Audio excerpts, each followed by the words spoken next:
What'd you get in the mail today? Nothing yet. The mail hasn't come yet. The mail probably will be here in about like 2 hours, maybe. Um, I have what do I got coming in today? Got a potentially a Rolex coming in today. An Omega watch. A little costume jewelry lot. Some scrap gold. 70 grams. I think that's it for today. Wasn't too much. On Central. Yeah. I wish my mail was like consistent, you know. They just come whenever they want. And I swear my mailman is a ninja.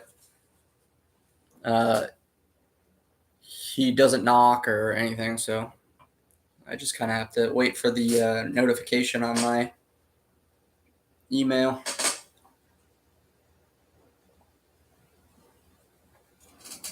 I'm just hanging out. I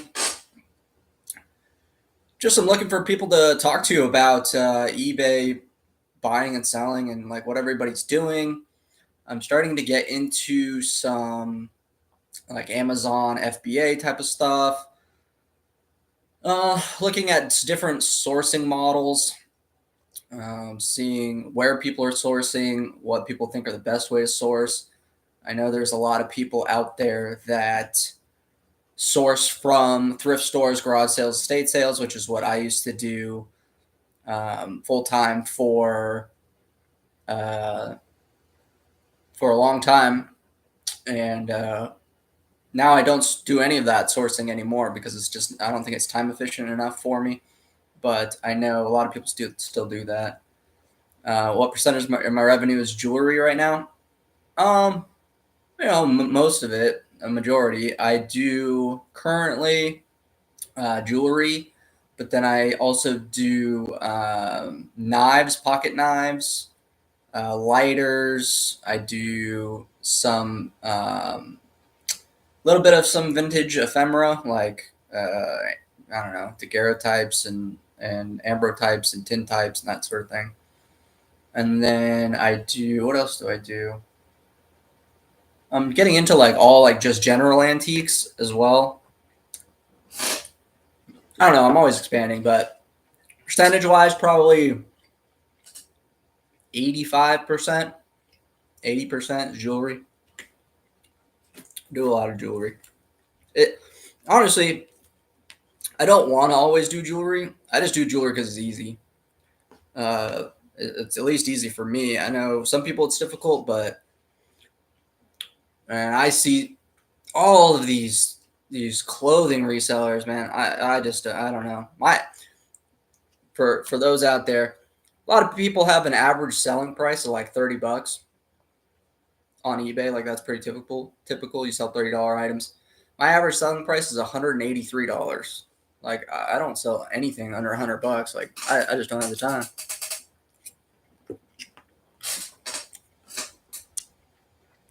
Brats and Monster High dolls.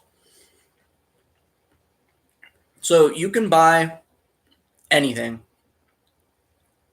You can buy and sell anything. Absolutely anything. Like I truly believe the amount of money out there is unlimited for you to make. You can buy and sell anything.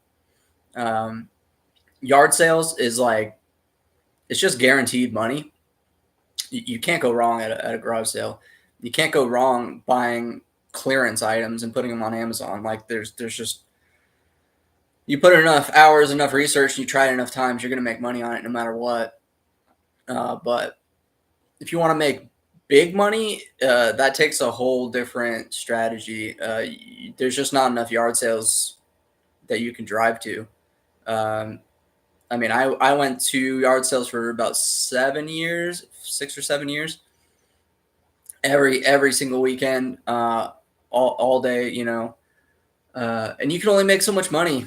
You can only make so much money at yard sales, especially if you want to be like professional, like full time reseller. You can't always you can't always make enough money at yard sales. I mean, I think you can make enough to, if you're a single person and you want to pay your bills through like yard sales, you can do that. But if you want to like, save up for a house, something like that, you need to make a little bit more money than just yard sales, I think. Which is why I don't go to yard sales anymore. I mean, I will like for fun as a hobby, but there's a lot of competition too, especially where I live. Like, I mean, 10 years ago, yard sales used to be the business, and maybe even 10 years before that, used to be even better. But nowadays, there's a million people out there doing yard sales.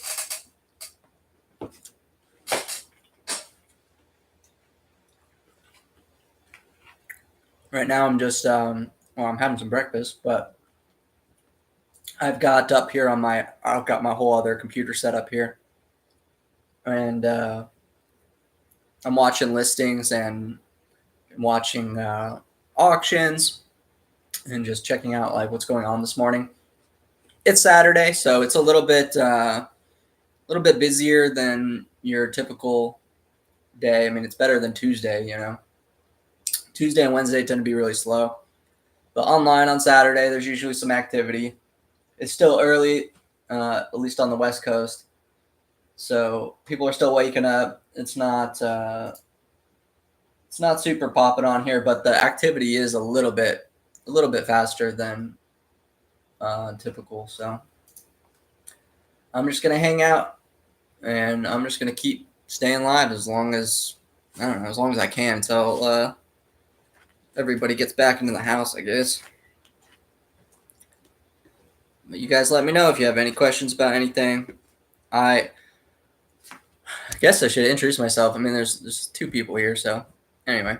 My name's Logan. I am a full-time reseller. I've been reselling about 14 years now. I've been full-time 4 or 5 years now. I have, I don't know. I sell, I don't know how many figures is that, like six-figure seller, I guess, on eBay. I make a good living, and I mostly do vintage jewelry. I also do a lot of other things, kind of like a e-commerce entrepreneur, I guess.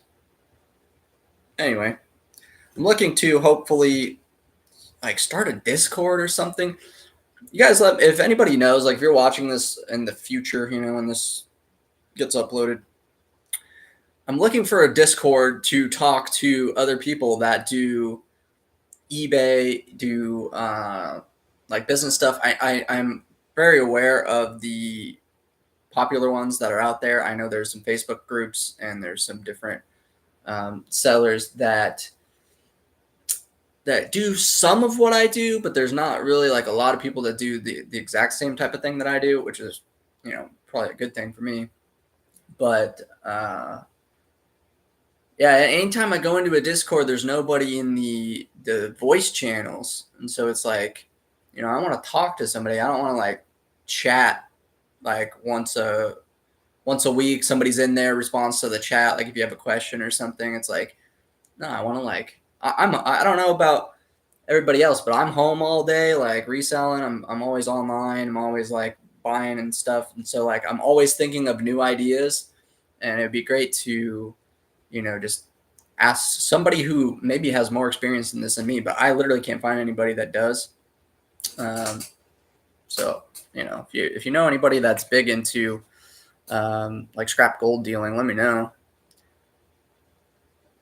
There's a high degree of risk to what you do. It takes a lot of knowledge. There's no degree of risk. What do you mean by that? Like, what degree of risk do I take?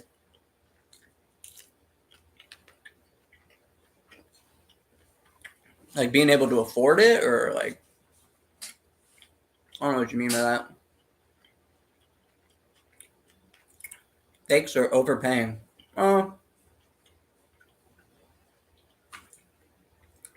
With fakes, as long as you can tell if it's a fake or not, you can return it. So that's not a big deal. Overpaying, I overpay like once in a while, but it's all about the numbers, right? Everything I do is like a big math calculation, pretty much. I'm just looking at some pocket knives. Give me 1 second. Vintage Parker Schrade American Eagle Series pocket knife set. Oh, yeah. Schrade's not really the best name. Um, yeah, as far as overpaying, like it happens, but you know, even if it's less than 1 out of 10 times or something, I'm still making profit overall. Like I'm not get you're not if you're looking for deals, you're not likely to overpay more often than you underpay, if that makes sense. So like it's much more likely that you're going to underpay and you're going to underpay by a lot. So when I make profit, I make huge profit. It's not like I'm making $10 profit, I'm making $100 profit. So if I overpay by $10 on something else, that's okay. I already made 10 times that loss, you know? Uh, so yeah, there you don't you might be underestimating how low prices go and how often that occurs. Like it happens all the time. And so this is part of like a mental thing with reselling. A lot of it's just mental. So you might think that nobody's gonna sell Rolex for $10 on eBay. Like it's always gonna be fake, right? Well, it's not always the case. I mean, I haven't found one for $10, but could it happen? Yes, absolutely, it could happen. A real Rolex for $10 that comes across eBay that somebody buys and it gets sent to you, like anything like that, like a real Tiffany, real diamond, real whatever for $20 or something. Like you might think that doesn't happen. It absolutely happens. Absolutely happens all day long, every day. And that's what I do for a living. Basically, is I look for those opportunities. You have to do a huge amount of volume searching. It's all day, every day, for years, and so eventually you're gonna find something. And a lot of the times it's like I buy big lots like of whatever costume jewelry, even gold jewelry, silver jewelry, whatever. Like I just buy like pounds, right, of jewelry if I can find it for a good deal, and then like there'll be just something really good in that stuff that somebody was just scrapping or whatever. About 2,000 pounds the last 10 years, I believe, or 2,000 pounds of broken jewelry the last 10 years. Yeah, so then you know that there's plenty of stuff to find, and actually, I think the odds are in your favor so much that it's like unbelievable. My biggest problem right now is I don't have enough time to search all the stuff I want to search for. There's more money out there. I just need more time. I don't have enough eyeballs,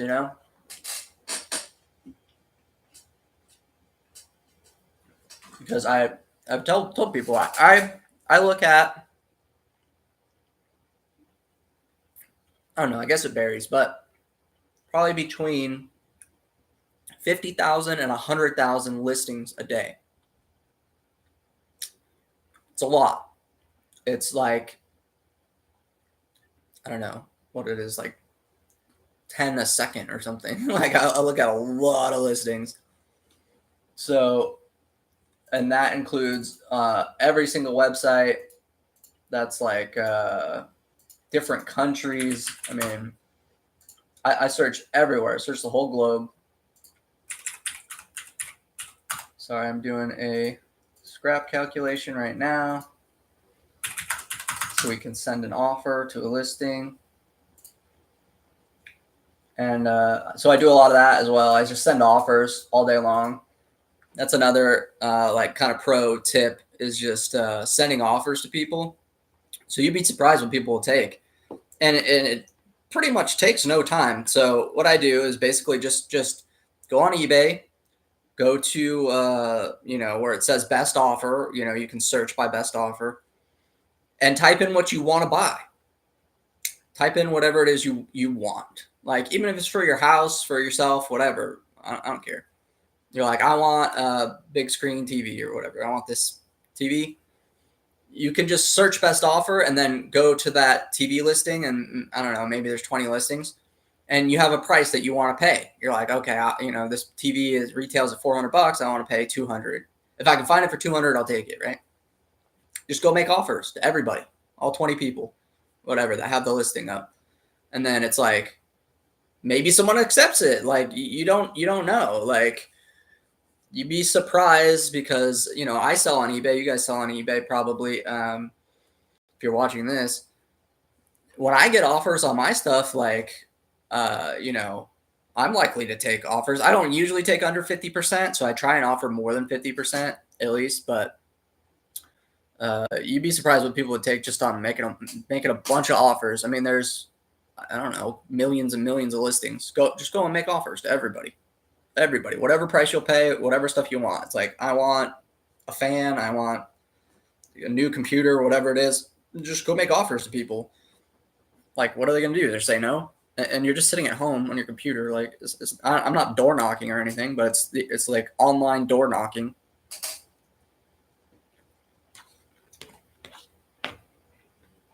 But I am trying to expand into new categories.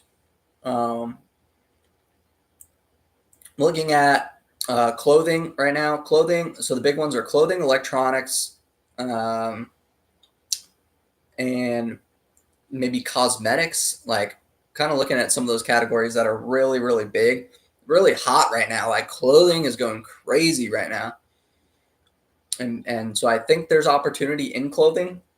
And I have spent some time building some knowledge on clothing, but I'm definitely not an expert yet. And the clothing category is so large that it's very hard to search all the clothing category.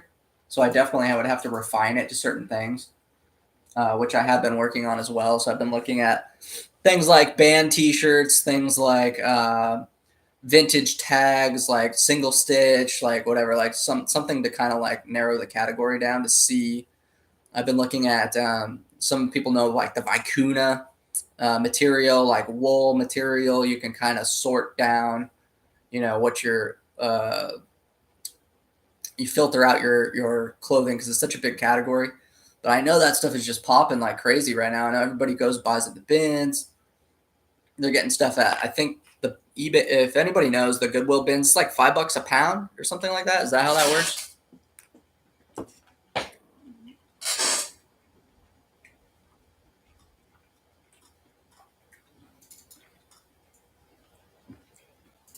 But we've got somebody right now who's dropping some gold,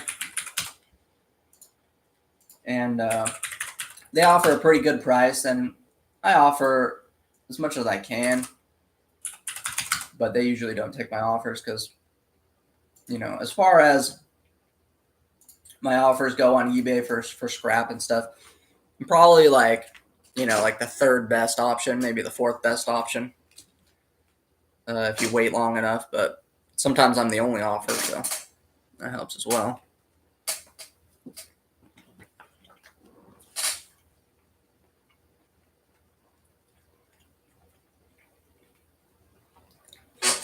No, I'm just gonna hang out. I'm gonna stay live. I don't care. I'm eating some breakfast. I'm working, trying to find some stuff.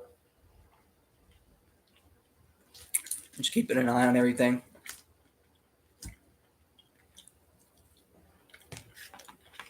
You buy gold, silver off marketplace. Is that Facebook?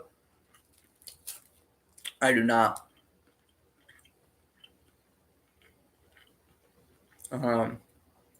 I don't like doing like interactions with people.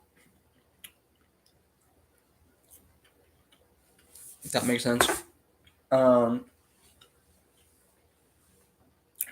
It's the same thing as too much time is too much time. I would do it if it yielded enough, but like having to meet up with people, having to drive, having to come back, having to like to buy like a couple pieces of jewelry, like I don't know.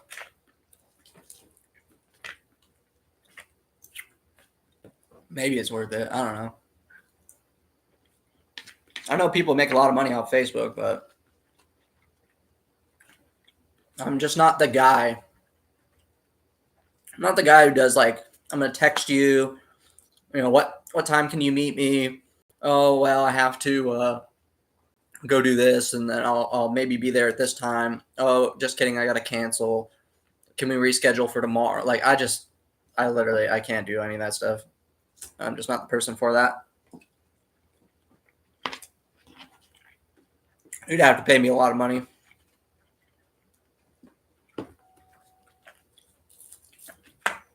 And typically, like scrap deals, like regular scrap deals, there's not that much profit, right?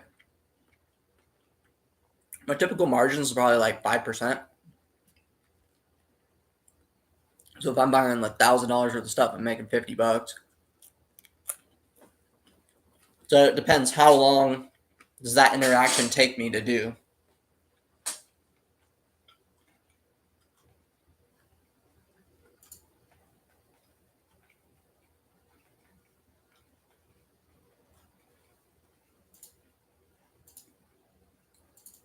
There's these things that come up, just these huge vintage junk drawer lot, unsearched, whatever. Like so, I'll just like go through, check the pictures, see if there's anything good. You guys would be very surprised at what people will call junk. I mean, junk is a very good term to search for because if they think it's junk, then they already are going to underprice it, right? If it's like if I think it's junk, I'm selling it cheap. Junk means I'm selling it cheap. So I'll go check. Nine times out of 10, there's nothing there, no value. But then every once in a while, there is. You introduced me to my addiction and job. Thanks. Yeah, I think I introduced a lot of people to jewelry for sure. I mean, there's nobody that does it, man. I don't know why. Like, why does everybody? Can anyone explain like why does everyone do clothing and like I don't know, like perfumes and I don't know why does no one pick jewelry? Like jewelry is like the easiest one. I don't understand it. Why go buy 500 pounds of clothes, wash them all, like list them all to make like $500 or something? I don't know. You buy one piece of jewelry, make $500. Like I don't. This is the thing. This is another thing I was thinking about last night that is crazy. Is like I don't sell. I don't sell on eBay hardly anything. You guys can go check my store. I have like I don't know 30 items in my store or something like.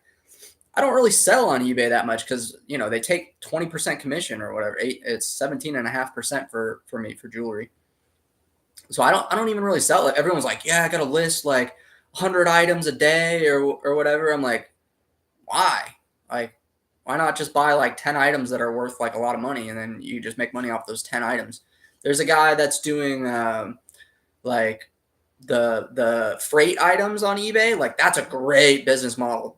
Shipping freight on eBay is a great business model. Selling like grills and like couches and like stuff like that on eBay because you could go buy at a garage sale like a giant leather sectional sofa for like $400 because the people at the house just want to get rid of it, right? And you can that's like a $5,000 couch. You sell it for $3,000 on eBay with like 500 freight. That's huge money you can make on that. Like I love the freight model on eBay. I just same thing. Like I don't have the time. I don't have a truck. I don't want to break my back over it. But if you're a young guy or whatever, you want to make a bunch of money, do freight on eBay. Like that's a great business model. Shipping like couches, chairs, dining tables, like all kinds of crazy like countertops, like that sort of thing. Like that's big money. Never no idea I could buy old toasters, even though you can make money with it, it's not interesting to me. Yeah, you have to be interested in it. I've found that because I want to expand to other categories for sure. And I found that like I have to be a little bit interested in it. Otherwise, like I just don't care enough to pay attention. That's why I've been doing like pocket knives and stuff because I kind of like pocket knives. And so like that was an easy one. But like clothes is hard for me because I'm not really a big clothes guy. So here's this person doing some more gold lots. I try and offer them as much as I can, but I gotta pay, to where I make some money on it. Because on $1,000 lot, like, I gotta make like $50 at least. I gotta make my 5%. There are people that will do for gold scrap and stuff. They'll do 1%, 2% margins, which I don't know. I just can't really do that because I have to put in a little bit of work into selling it. Let's see. Jewelry requires knowledge and risky money. Resellers are notoriously cheap. Yeah, I guess I don't. So I don't know. Does jewelry require that much knowledge? I guess, but I don't know. I learned this stuff when I was 17, and I didn't know anything about jewelry, and it wasn't that difficult for me. I don't know.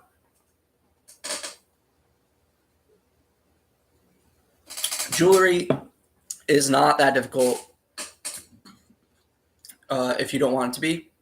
So jewelry is very clear. It's marked. It says right on it. 14 karat, 18 karat, 925, stamped. It says what it is. And if it looks sketchy, don't buy it.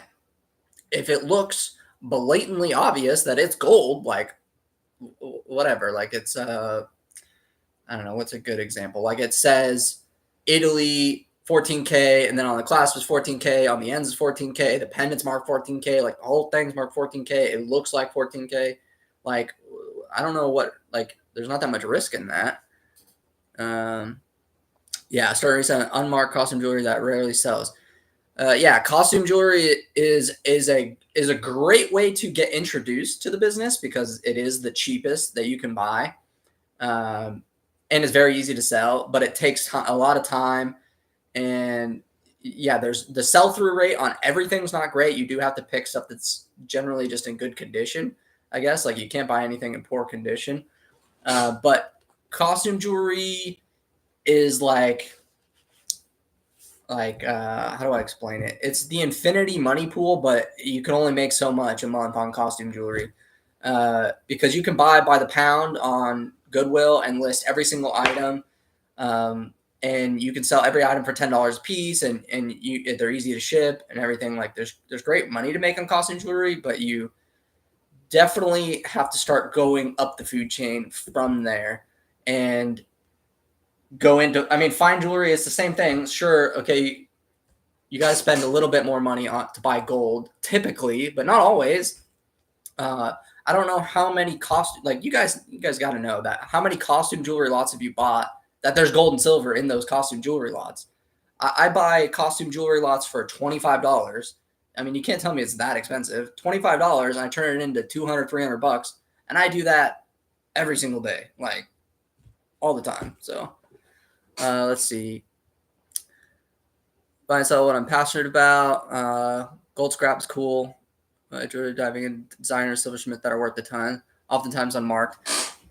Yeah, I mean, like I said, like I don't really do jewelry like because I'm a jewelry person. You guys can like I don't wear jewelry. I don't wear no necklaces, anything. Like I'm not like a big jewelry person or whatever. Like I'm a, whatever, middle-aged or young guy.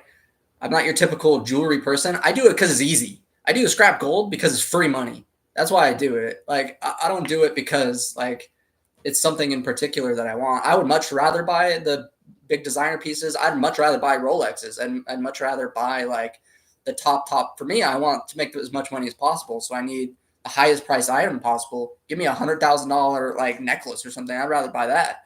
But I buy the scrap gold and stuff because it's just there, just free.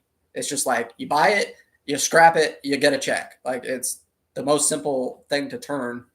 Like it's way simpler than anything else. I don't have to do any work at all. I mean, I have to melt it and pick up the check, but I mean, like that's pretty much it.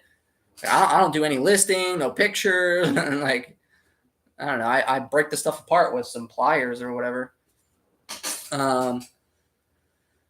Let's see. You really have to learn the design language. You make great buys, antique shops.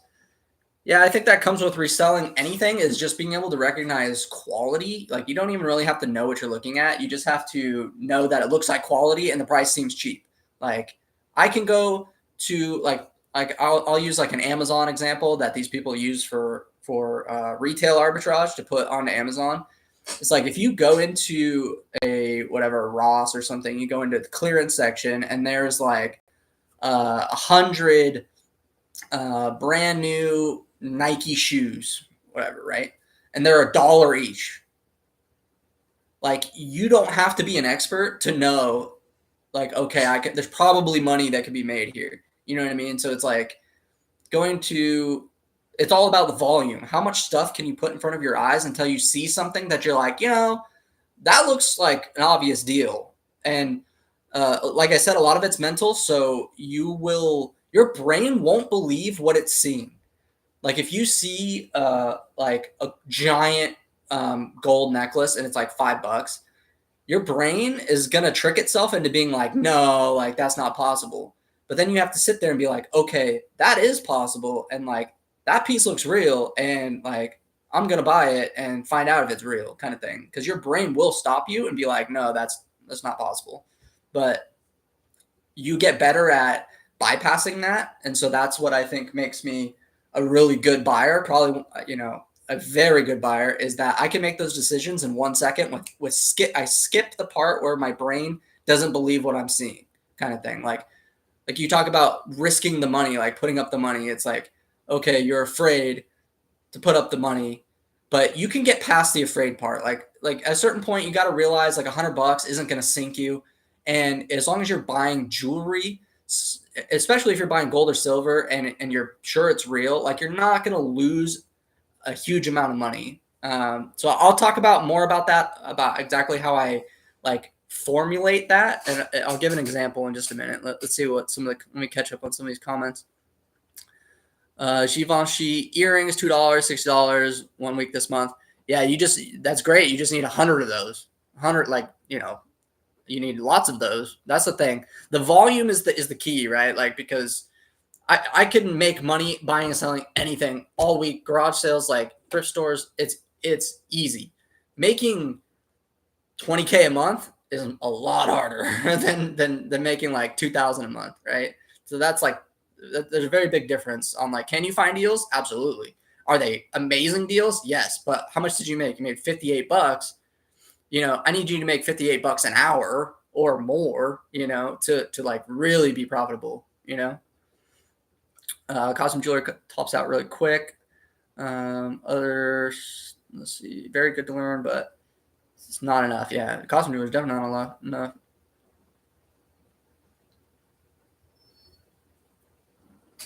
Ever any luck selling electroform jewelry? Nope, don't touch electroform.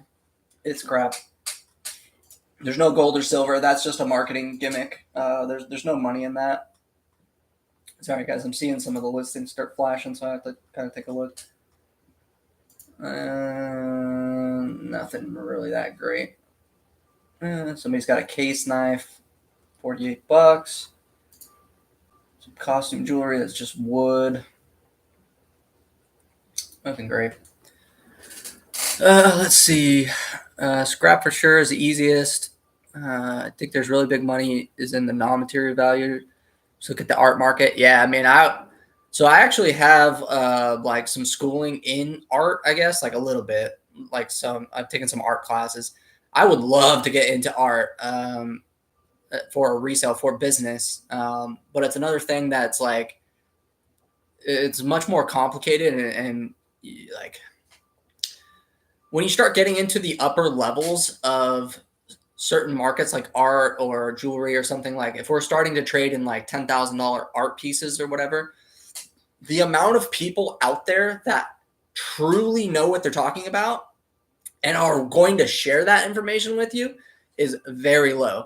And so that's where I run into trouble with jewelry as well, is like finding someone who's actually about their stuff, like that are actual jewelers, right? Like people who know jewelry, because most of the time I know more than any jewelry store, any like these are salespeople, right? Like jewelry stores, like retail salespeople are they're salespeople. They're not like jewelry buyers. You know, you really have to find like professional like vintage jewelry buyers that really know their stuff, or actual jewelers who like actually make jewelry.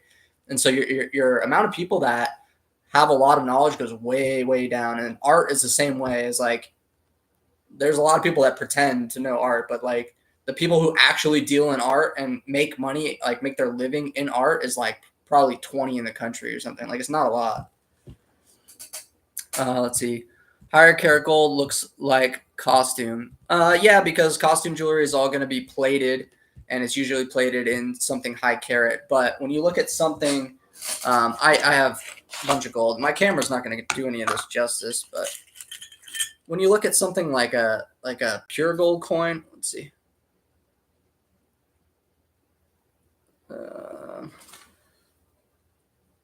It's all reversed.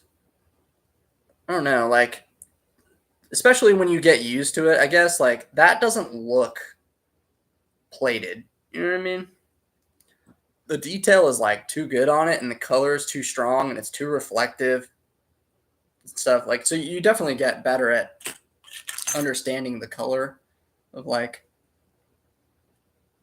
what gold. I mean, gold filled and real gold is a lot more difficult to tell, but tiny silver brass pieces that are worth thousands or tens of thousands. Yeah, I mean, there definitely is. I don't know about tiny pieces of silver worth tens of thousands. I mean, I can think of like a couple, and those are they are worth tens of thousands because they are insanely difficult to find. And so like your odds of finding lots of those are not very high. So like maybe you'll find once in your life or something, but like I don't know about finding tons and tons and tons of pieces of small pieces of silver that are worth tens of thousands. Like, you know, just as far as I know, you know, I could be wrong, but those things are typically worth a lot of money because they are hard to find. And I try to find them, and I've found some pieces, but not like ones that are worth tens of thousands. So I don't know. At least I haven't yet. Electroform ends up in junk jewelry lots at the thrifts. Yeah, because electroform is junk.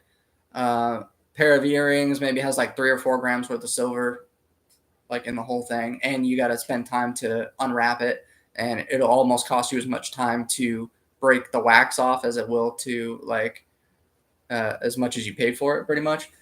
That's what a lot of maybe newer resellers have problems with, is it's the time, right? Like everything comes down to time. I get suggestions all the time about like, you could go do this, you could go do this. Like, why don't you go do this? Why don't you go to garage sales? Why don't you go to estate sales? Why don't you do this?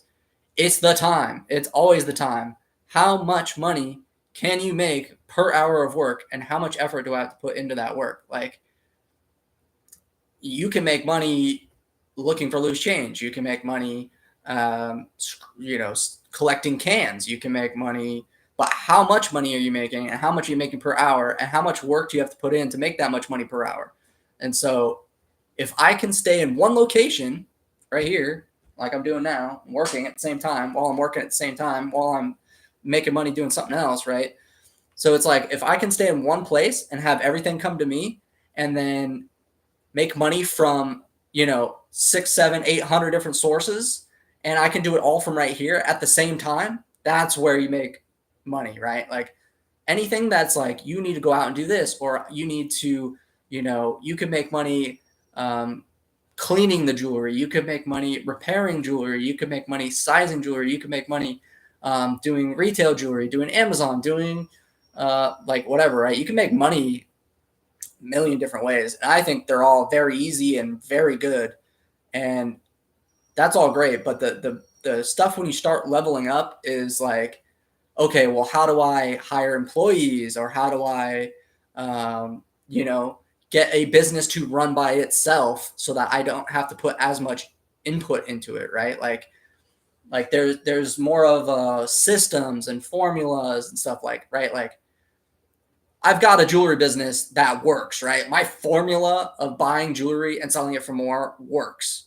So what I need to do is crank the volume and crank the margins as hard as possible, and get as hands off as possible as I can, right? Like, I need that to make money on its own, because I can't spend, like I'm an entrepreneur, so my time is best spent looking for new opportunities, not for uh, putting in 100 hours a week into the same business. Like, can you make more money by working more? Yes, you can make more money by working more. That's why I don't like a lot of the, like, a lot of influencers and stuff on YouTube will be like, yeah, all you got to do is wake up at 3 a.m. and work all day long and have no family and have no friends and never go outside, and you just like work a million hours, you can make a lot of money. It's like, yeah, of course. If you work super hard, you're super driven, super dedicated, and you put everything else off, you can make a lot of money. But like, to make more money in the same amount of time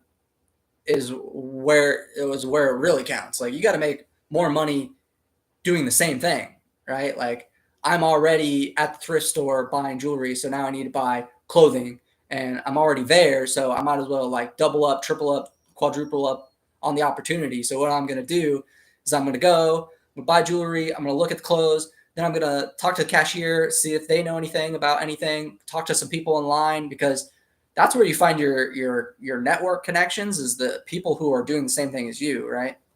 And so I'm gonna network. I'm gonna buy two different things. I'm going to, try and see if there's any other opportunities. Like, can I stop at an estate sale on my way home? Like, it's all about like doubling, tripling, quadrupling up on the same amount of time, because that's what is your limited resource, right? It's like how much time you have. I mean, I can only spend, there's more jewelry out there in the world than I can possibly look at, right? So it's like, I need to figure out how to make more with what I'm already doing. Yeah, Art Smith. Yeah, I'm very familiar with Art Smith, and I know I've had Art Smith pieces, and I look for Art Smith pieces all the time. Um, the other one I can't pronounce. I'm not too familiar with that one. The Art Smith stuff is like, yeah, a lot of times it's unmarked. I only look for normally the stuff that is marked, because he's a lot easier to sell, especially if you're paying big money for it. And even his stuff, like not everything, like the brooches and stuff, are maybe like 200, $300. You really need like a big like bracelet or a necklace or something, which is even harder to find, because like, if like those just don't exist that much. Easier to find in Europe. Yeah. So I'm recently starting to look in other countries. That is like maybe something I've done in the last like couple months, is we're currently looking in Canada and the UK. So far, Canada has been the best. It's the cheapest shipping, and it's the closest to me. Um, but there's not enough volume in Canada, unfortunately. There's only 2% of eBay's volume is in Canada. So the UK is like 26% of eBay's volume or something. So there's a lot more opportunity in the UK, but the shipping to America is a lot higher, especially to the West Coast of the United States. It's like $100, $150 per item. So it's a little bit, you have to have like huge profits in it, which is harder to find. Coral is crazy money. Anyone knows about it? It's been very lucrative for me. I've made a little bit of money on coral. I've had one piece of red coral recently that sold for like $500. That was in some costume jewelry. So the red natural, like Mediterranean coral in a big size, can be good. Look, you really have to know what you're looking for. Also very rare, and just not as common as something like a gold wedding band or something that I'm gonna see all day long. Yeah, the hustle harder crowd. Yeah, and that hey, if you just get a small loan of $1 million, you'll be fine. Uh, any good books or tips to recommend for those just starting out in the business? Uh, as far as good books or tips, I would just it depends on what you're looking to do. Uh, when I first started out, what I did was I Googled everything. And to this day, I pretty much just Google everything, right? So when you're starting a business, the best thing to do for your business is to look at what is your bottleneck and Google it, right? So if my bottleneck starting out is I'm broke as hell and I need money. All right. So what do? I Google how to make money because I need some money to start my business, right? So you Google how to make money. It gives you a list. It says, okay, you can mow lawns, you can deliver newspapers, you can collect cans, you can sell stuff on eBay, you can go to garage sales, right? Okay, boom. We're gonna go 1, 2, 3, 4, 5. We're gonna do that. We're gonna get some money together, right? Then it's like, okay, got some money. What's my next biggest bottleneck? Well, I need to find some good products to. I want to, start a resale business. I need to find products. Okay, boom. We go Google. How do I find products to sell on eBay? All right, gives you a list. Top 10 things to buy on eBay. Okay, it's phone cases, whatever, designer clothes, this, that. Like it'll just give you a list, right? These are the things you want to buy. Okay, boom. I go buy those things. Okay, now what's my bottleneck? Oh, well, it takes me too long to list things. All right. You go Google, how do I list things faster on eBay? Okay, you need to set up a system. You need maybe a thermal printer. Maybe you need, a setup, whatever. And so that's how you go about starting any business. And then it just keeps going from there forever. Basically, it's like, okay, now my problem right now is I don't have enough time to look at everything. I don't have enough time to list. I don't have enough time to do this. So what do I need to do? I'm starting to get to the point where it's like, okay, I need to hire at least some part-time help pretty soon. Is probably going to be one of my next things. But then my other problem is just going to be where can I find more items for a higher profit? So like for me, for instance, like I buy a lot of scrap gold. So always my problem is how can I buy more scrap gold? That's like my biggest problem, right? So I can advertise, I can search out new websites, I can try and go make connections at antique stores, thrift stores, estate sales, right? Go talk to the owners. I can go out and network. I can do YouTube videos. I can post on Facebook. I can start a Shopify store. Like there's a lot of different things I can do to try to bring in more business, you know what I mean, at the same amount of time. So that's kind of that's how you just do business is you look at what's my problem? What's my main problem, right? What is it that I'm doing and what is it that I need to do? And then I'm just going to research everything I can about how to do that thing that I need to do. It's pretty simple. Once you get used to it, that's how you solve all your problems. It's just like, okay, what is number one, right? You set your priority list. Okay, like there's 100 different opportunities, but there's one at the top, right? And it's like, okay, for me, jewelry works. I make a lot of money doing jewelry. So what do I need to do? I need to buy more jewelry and sell more jewelry, right? Like those are the only two things. You need to buy more and you sell more, right? Right. Like most of the time you just need to sell more. And that's how you make more money. So you Google, how do I sell more of this, and you just keep going with that. Let's see. If you don't have employees or buy things that are very easy to sell, you need to up the value per item, which is why I spend so much time studying about all that stuff. Very easy to sell.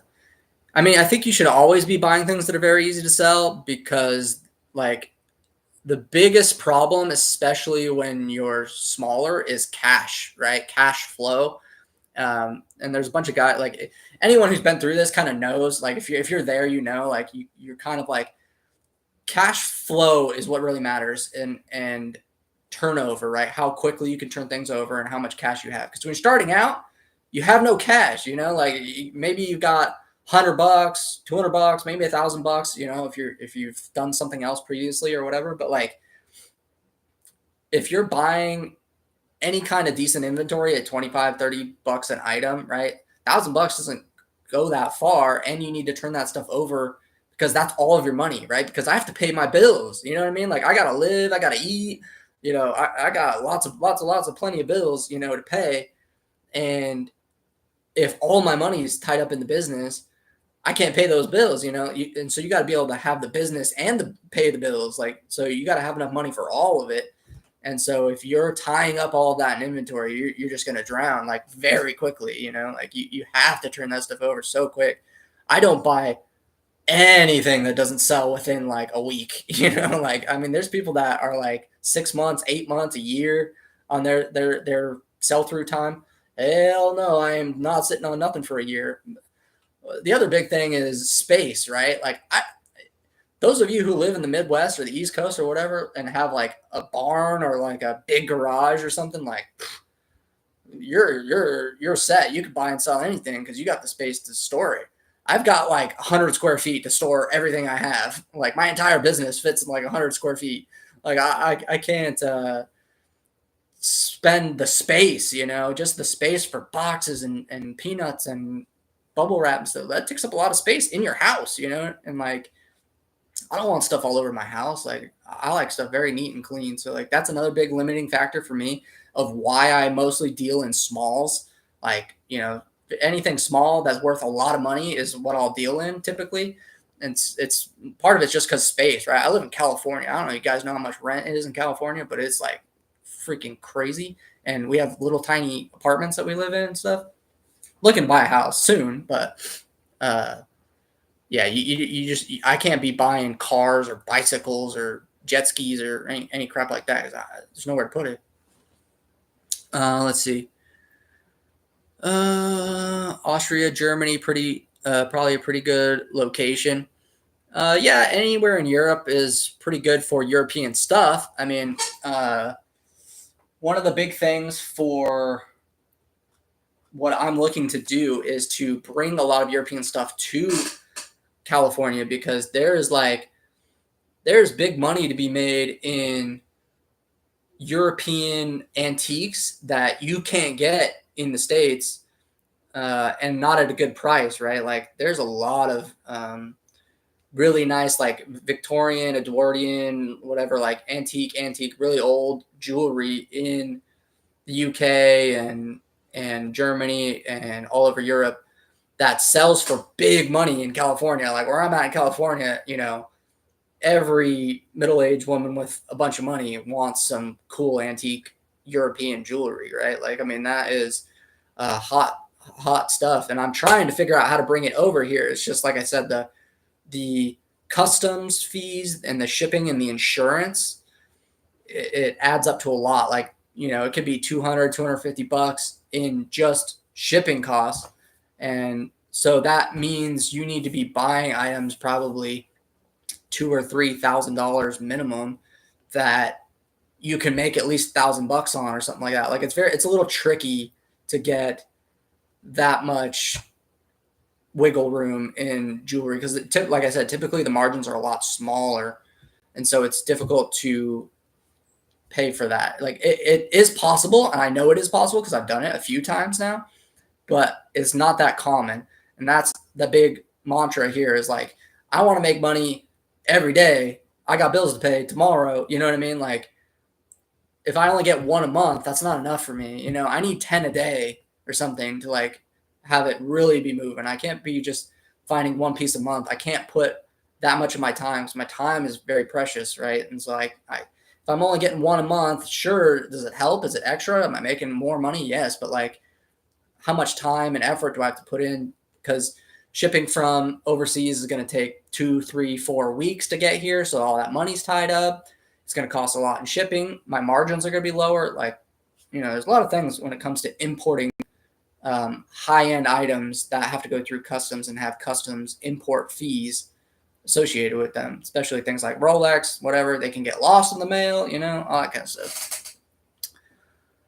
So I don't know that much about jewelry. I'm trying to read, sorry. To identify stones, maker marks, stuff like that. Sorry for the open-ended question. No, ask all the questions you want. Just don't know that much about jewelry. Yeah, I mean, God, I don't think you have to know anything about the designers.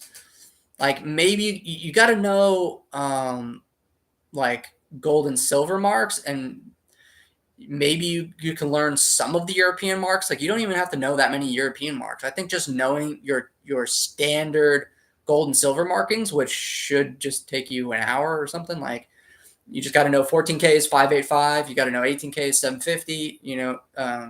Maybe learn just like your standard markings. And then other than that, I always tell people you just want to look at the piece, right? Like it's about the piece. It's not about the designer. It's not about like anything else. It's like does it look good? And will somebody pay more money for it? Like that's the entire equation. You know what I mean? Like if you look at the piece, like let's just say a turquoise squash blossom necklace, big Native American, fancy stones, handmade piece, right? You can just look at that. I don't think you have to be an expert. You can look at that and be like, that's worth some money, right? And then it should be pretty easy for you to just go to a sold listing and like go to eBay, go to check sold listings. If you don't know how to do that, you can look it up and type in, describe it as best you can. Like it looks like it's silver, turquoise, big necklace, whatever, and search the sold, and then find out like, okay, these are selling between $400 and $600. Some of them are selling for $1,000, like whatever, right? You can kind of get an idea. Then buy it extremely cheap, like then you want to buy it for $150, It's like, is it that easy to find one for $150? No. But can you? Yes. So it's about the volume. It's not about knowing that much. It's about, if you look at 1 million pieces of jewelry, you will find one that stands out. Like just from the repetition, that's how I do everything, right? I didn't know a single thing about knives. I didn't know a single thing about whatever, clothing, video games, anything. But what I did is I sat there for a week, 2 weeks, and looked at everything of every single listing that I possibly can of that thing that I'm trying to learn about.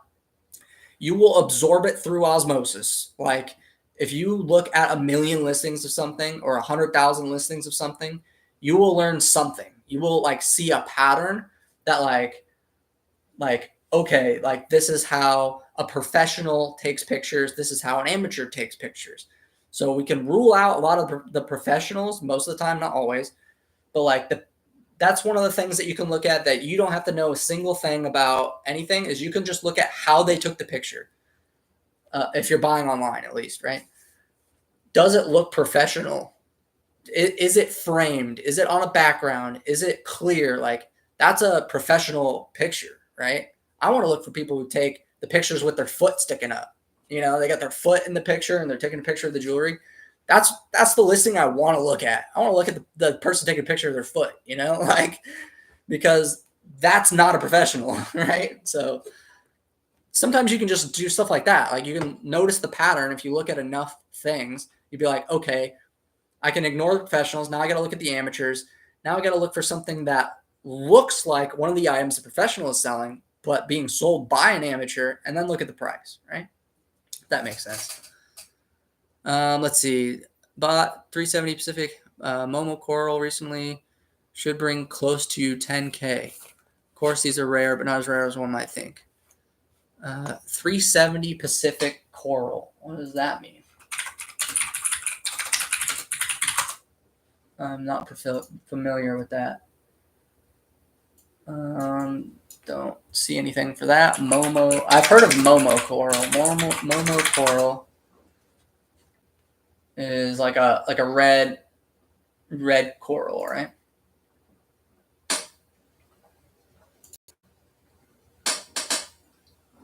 And where are you getting 10,000 for that? Because you can see asking prices of 10,000 all day long, but where are their sold prices? Like, are you seeing sold at 10K? Let's see what the live auctions say for Momo Coral, if there's any sold results. So here's a big one, 134 grams for $5,000. That looks like a big time piece. Here's one for 4,000. Here's like a carving, like nice big carving for 4,000, 6,000. A branch for 1,000. Here's like a multi-strand for $600. Yeah, so I don't know where you're getting sold unless it's like a huge piece. Like here's one for 11,000, but it's like crazy big and perfect round. Like, so I could see, I mean, it definitely, but it's that red coral, and I look for that every day, and I don't see it that often. I would love to find a lot of those. Just let's see. I know how to test. Standard things to look for in Texas. Yeah, people talk about their location a lot, and I see this a lot online as of like, oh well, there's no good thrift stores around me, or I have to drive really far, or whatever. And it's like, yeah, that sucks. Don't do that. Just buy stuff online. There's I don't know how much gets posted to eBay. It's like 5 million items a day. Like I think Amazon sells like 4 billion items a day or something. Like do business online. Like don't drive anywhere. I don't drive anywhere. I haven't driven my car in like 8 months. Like I don't go anywhere. I don't know why. Like it's always like people are just so like it's good when you're starting. Like I get it. Like garage sales are very easy, but here's the thing: if you are comfortable and you've been doing the same thing for many years, you need to change immediately. Change anything, because you will never grow if you don't change. Like you have to make a change. Like everybody goes to thrift stores and garage sales because it's easy, right? Do the stuff that's hard. Do the stuff that's like ridiculously hard, right? Like go buy some, like go flip a car or something like that. Like that nobody's doing, or you can apply the same stuff to real estate if that's what you like doing. Like there's I don't know how familiar people are. I guess some of you probably are. If you've watched like Roman Atwood, he just did a video about his purchase of a laundromat, and I was really struck by this video of him doing buying this laundromat. The guy already has millions of dollars, doesn't have to work another day in his life. I'm sure he's fine, right? But he wants to set up his kids for their future and stuff. And so he bought a laundromat.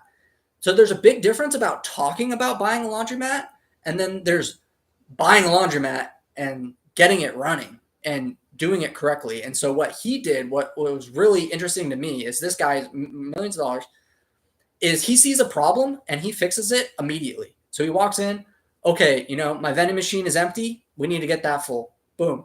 Okay, let's put in a vending machine. Let's, this machine is broken. Let's get it fixed right now. You know what would look good right there? A sign. Puts a sign in there right away. Okay, like this spot is dirty. We need to clean that. Grabs a broom, starts cleaning it. Like, oh, like this coin acceptor isn't working. All right, I'm gonna call the guy to see if we can get him scheduled for tomorrow to come fix the coin acceptor tomorrow. Like there's a big difference between like people who do action versus like the people who are like going with what works. If you are doing the same thing over and over and over and over and over and over and over, and you've been doing it for 10 years, you're doing it wrong. Like 100%. You should be changing every day. You need to change every day. It's way, way, way better because you grow at an exponential rate if you change every day. Do something completely different, even if it doesn't work. But the thing is in 6 months from now, you're not going to remember any things that didn't work. You're only going to remember the things that you're still doing because they did work. I have tried everything. I've done it all. And if it exists, I'm going to try it. Like Amazon, FBA, FBM, gosh, I don't know, just anything like selling, doing retail, doing other e-commerce types of things, doing affiliate marketing, doing like stock trading, doing like trying to do what do they call it? The real estate deals where you don't have to put any of your money. Like you sell the rights to the deal or whatever. Like you can do that. The real estate stuff, like eBay isn't for really high end. Yeah, I mean, high end is it's a whole market in itself. High end is about having the customers. It's the customer base, right? That really matters for selling high end. And this is one of the things that I've struggled with and that I'm working on is I have never sold anything retail in my life. Like I don't know how to sell something retail. I wish I could learn how to sell something retail, because I have no idea. As far as taking like something like this is a Rolex here. I don't know which way it is for you guys. Like if you were to like put a retail price on it, like a high end, like you want to go, let's just say buy this brand new or something like that. Maybe it'd be like $5,000, $6,000, something like that. I have never sold something for like that kind of a crazy price. To me, this is like $2,000, right? And so, I'm over the moon to get whatever $2,200 for something like that. I don't know what it is to sell something for the crazy retail prices. I don't even know how it exists. Like here's a really nice bracelet. This is by a designer called Effie. A lot of you guys are probably familiar with them. They are sold at like, I don't know, all kinds of malls and stuff. They sell this stuff now. Well, this is a 14K gold piece. This brand new from Effie was probably like $7,000 or something like that, right? And I could never sell this for $7,000. I don't know. Like you could put a gun to my head and be like, you got to sell this for retail price. And I'd be dead, man, because like this, I don't know how they do it. That's something I'm still working on. I don't know what it takes to take something like, I don't know, even something simple, right? Like a sterling like little necklace, right? For us resellers, we find this stuff all the time. It's very common. But when this was brand new in whatever store, let's say it's in Pandora or something like that, they're selling this for like $100 when we know it's worth $5 or something, right? Like, so I don't know how they get those prices. I don't know how anyone gets those kind of prices because I'm not in that retail sales type of business. I'm trying to learn. So if anybody has any tips about like how to get into selling stuff for the top end retail price, like, I don't know if you need a brick and mortar or whatever, but so for my business, eBay covers pretty much everything. I can pretty much sell anything on eBay because I'm not asking a crazy price. I am asking a very good price, a very competitive price, typically the lowest price on that item you can find anywhere in the country, right? Like, so I'm winning on price, right? So I don't really need to, like, I don't know. I tell people all the time, like, I don't need to sell anything. Like my stuff will sell itself given enough time. And, as long as I take clear pictures, like the price is so good, it should just move. Right. And if not, I can just melt it and get my money out right away, which is what I'm doing 90% of the time anyway. I hardly sell anything for even wholesale anymore because it's just not worth my time, just sell it, move on. If I make $50, $100, I'm just about keeping it moving, like I want that cash back out tomorrow, how's it going? Been a long time since I seen you. Yeah, I don't really post on YouTube anymore. I mean, basically I posted on YouTube for like 8 years or something. I made like maybe $2,000 in 8 years. It's been basically a complete waste of my time. I make a lot more money doing other things. So like, I just don't really post on YouTube anymore. Right now I'm just going live because I want to talk to people about this stuff. Because all my friends are over it. Like they don't want to hear me talk about it anymore. Family's over it. They don't want to hear me talk about it anymore. So I got to talk to somebody, man. I'll talk to the freaking screen because like, I just have too much to say.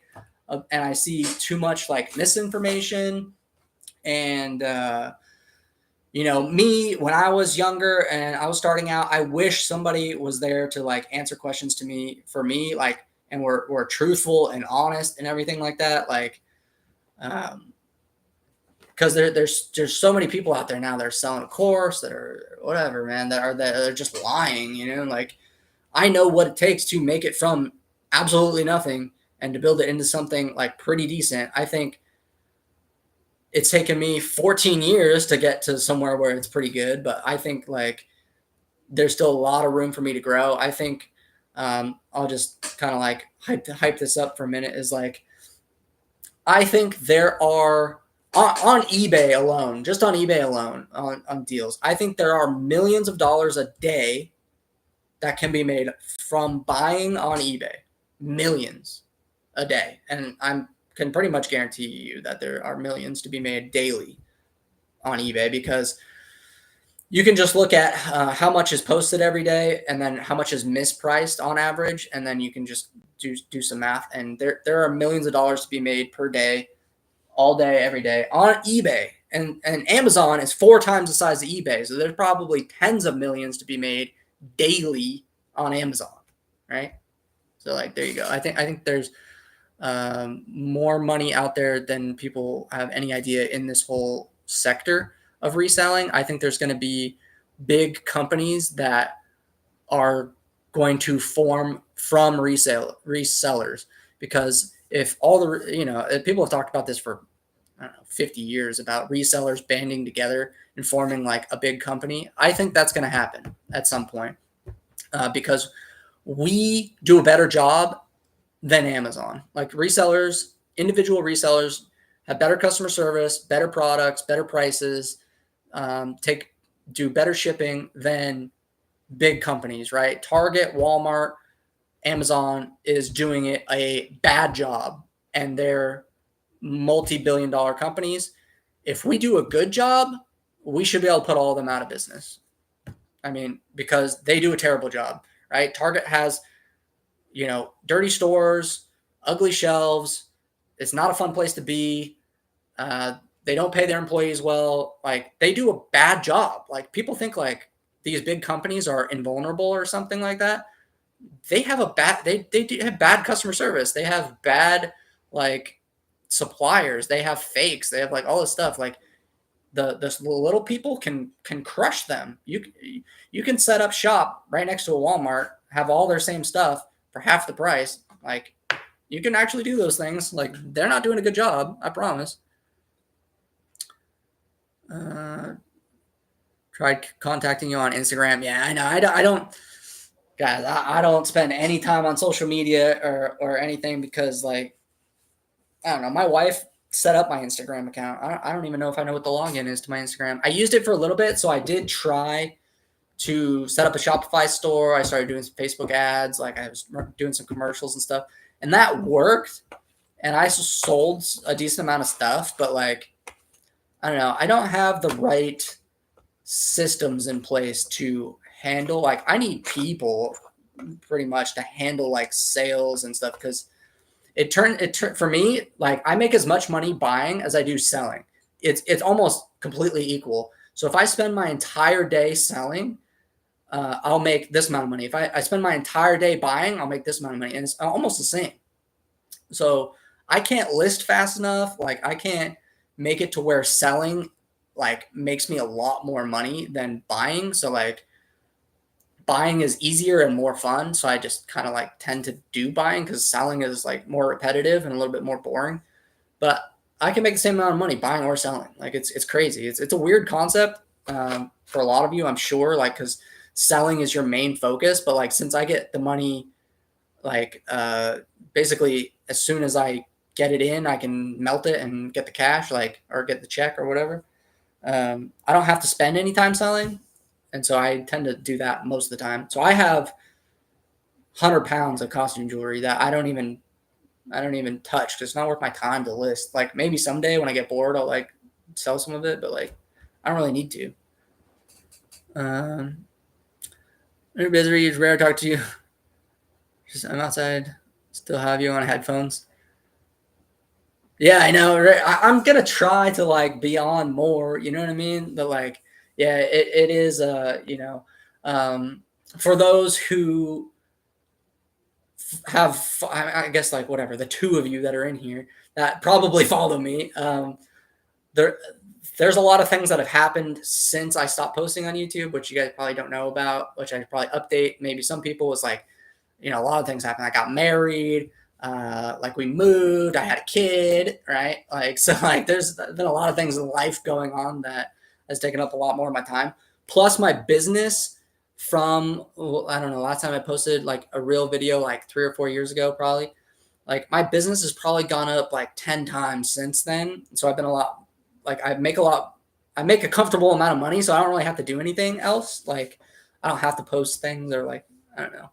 So I'm just doing it for fun, and just to, like I said, just to get, like, I need to talk to people about business, because I'm trying to grow my business, and I'm trying to figure out how I'm going to level up, and I need to talk through my own thoughts to progress my business. And so like if that's what I got to do, that's what I got to do. I'm at the point right now where I'm willing to pay to talk to people about business.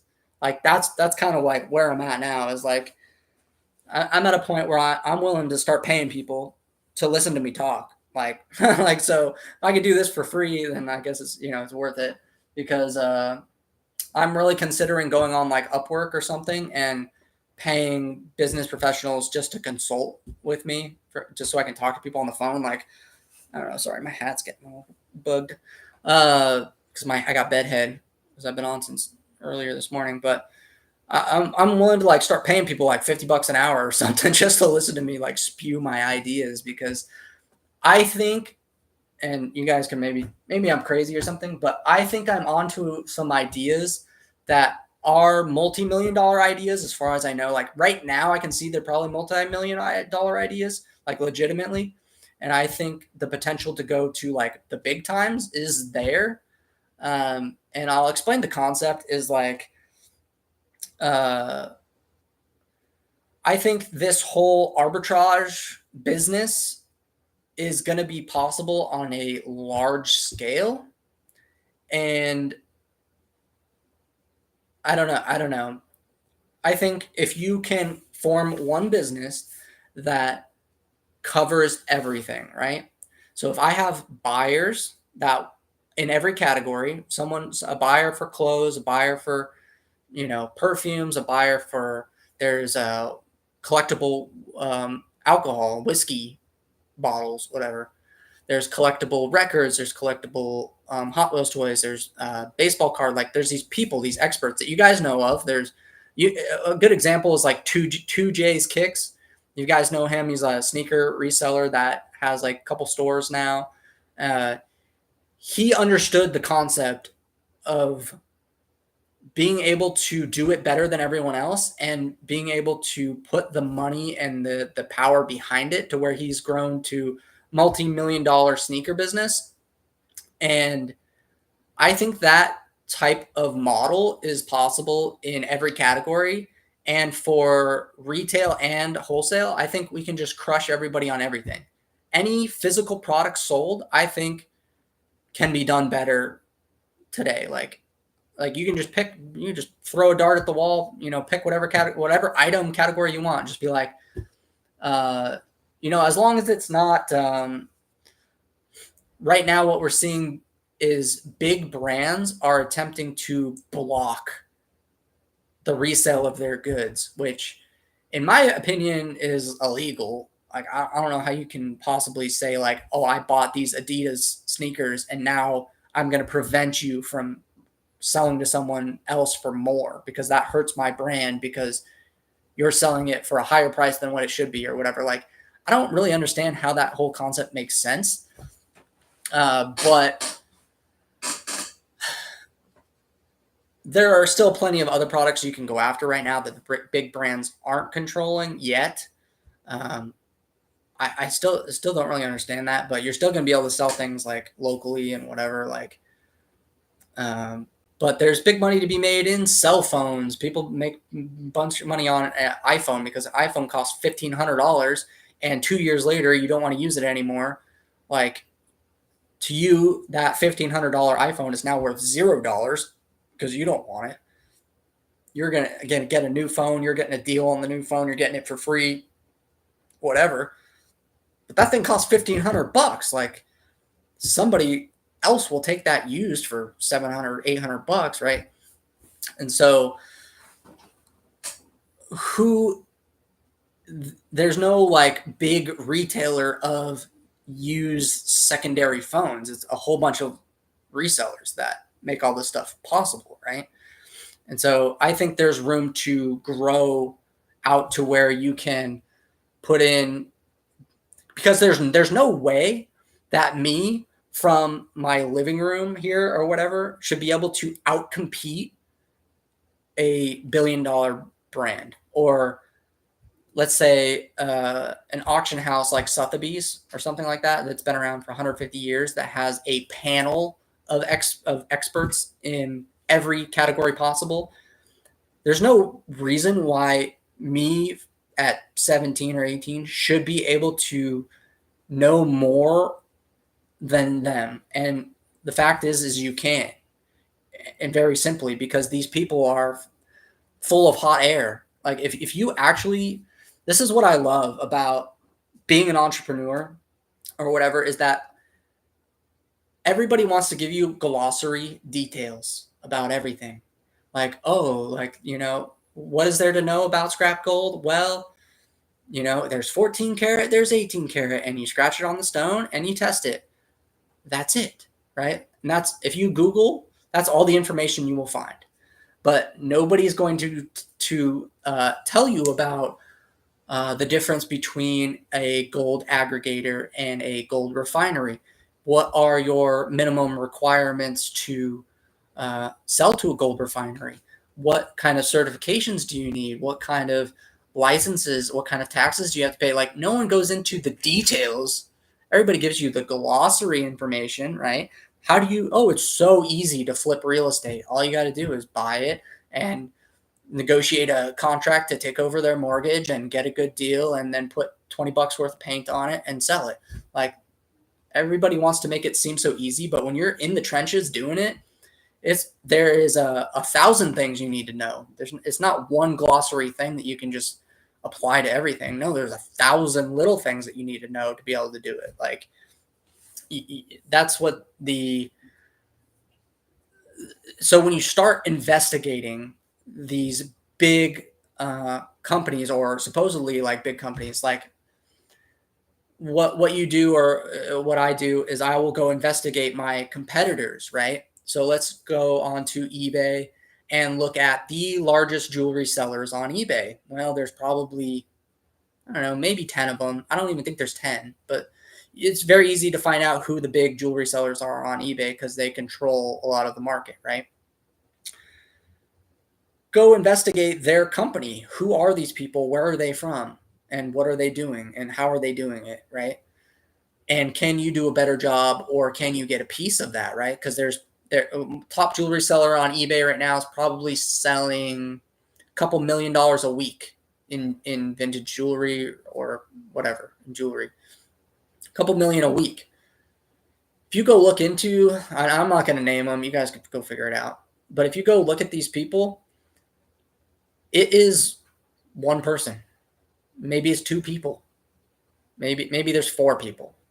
Okay, but these companies doing $4 million a week in sales, which I'm not doing, and I'm doing pretty well selling a fraction, a very tiny fraction of what they're doing. So they're doing very well, and it's like a couple of people.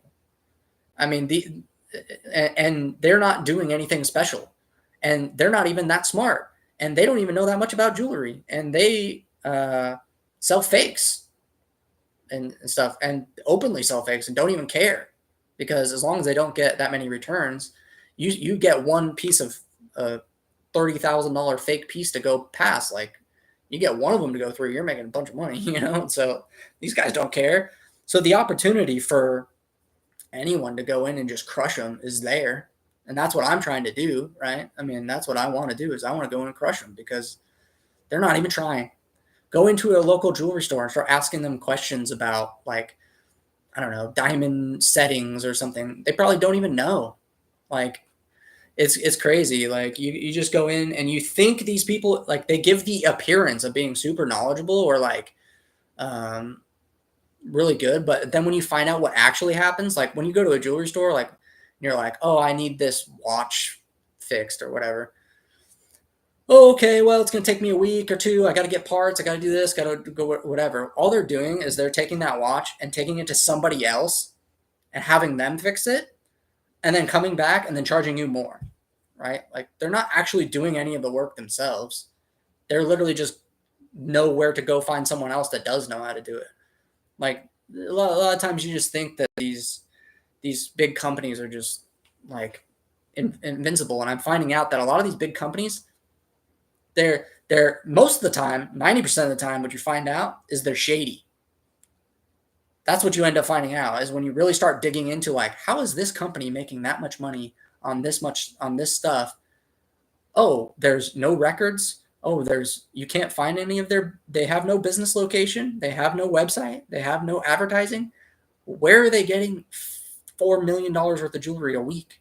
Like, some of that stuff starts getting very like suspicious when you really start digging into it. So it's like, oh, they have some like connections to China, and they're got some people in Russia, and they are, out of the country most of the time, and there's like some government officials involved, and like that's what ends up happening when you start digging to like these bigger companies, kind of like towards the top, as you start finding out that they're doing some weird stuff.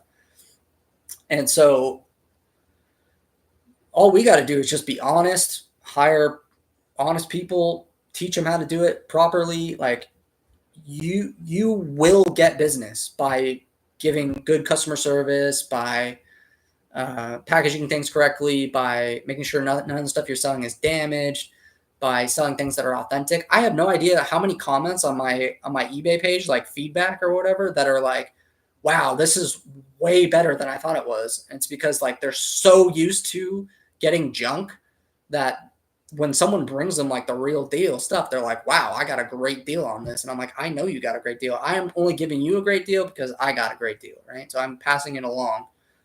But I would like to sell stuff retail. If I could sell stuff retail, like, I don't know how to explain this, is I'm like probably, I think I'm a couple skips from breaking the code of how to make it the next level up, like much, much bigger, because all I need is to get maybe one more connection, where I can get 1% more on my scrap.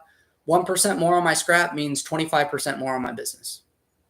I mean something like that. So like, if I could go to retail, or even just consistent wholesale, or even just have somebody sell stuff for me, let's just say, like, I don't know how to explain this very well, because I'm just word vomiting here, but there's like a gold piece of jewelry, and then its relation to its scrap price, okay? And there's a percentage, right? So I need to buy at X% or lower, and then I sell it at X%, right?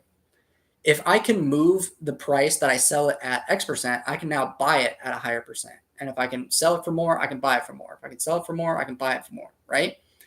Now that volume of stuff that I'm buying goes up exponentially, because I now become the highest paying person, and then all of the stuff flows to you, right? All the stuff flows to the number one, right? And when you go on Amazon, you search, are you buying the number one listing or the number 30 listing? Like, you're always buying the top 4 listings or whatever.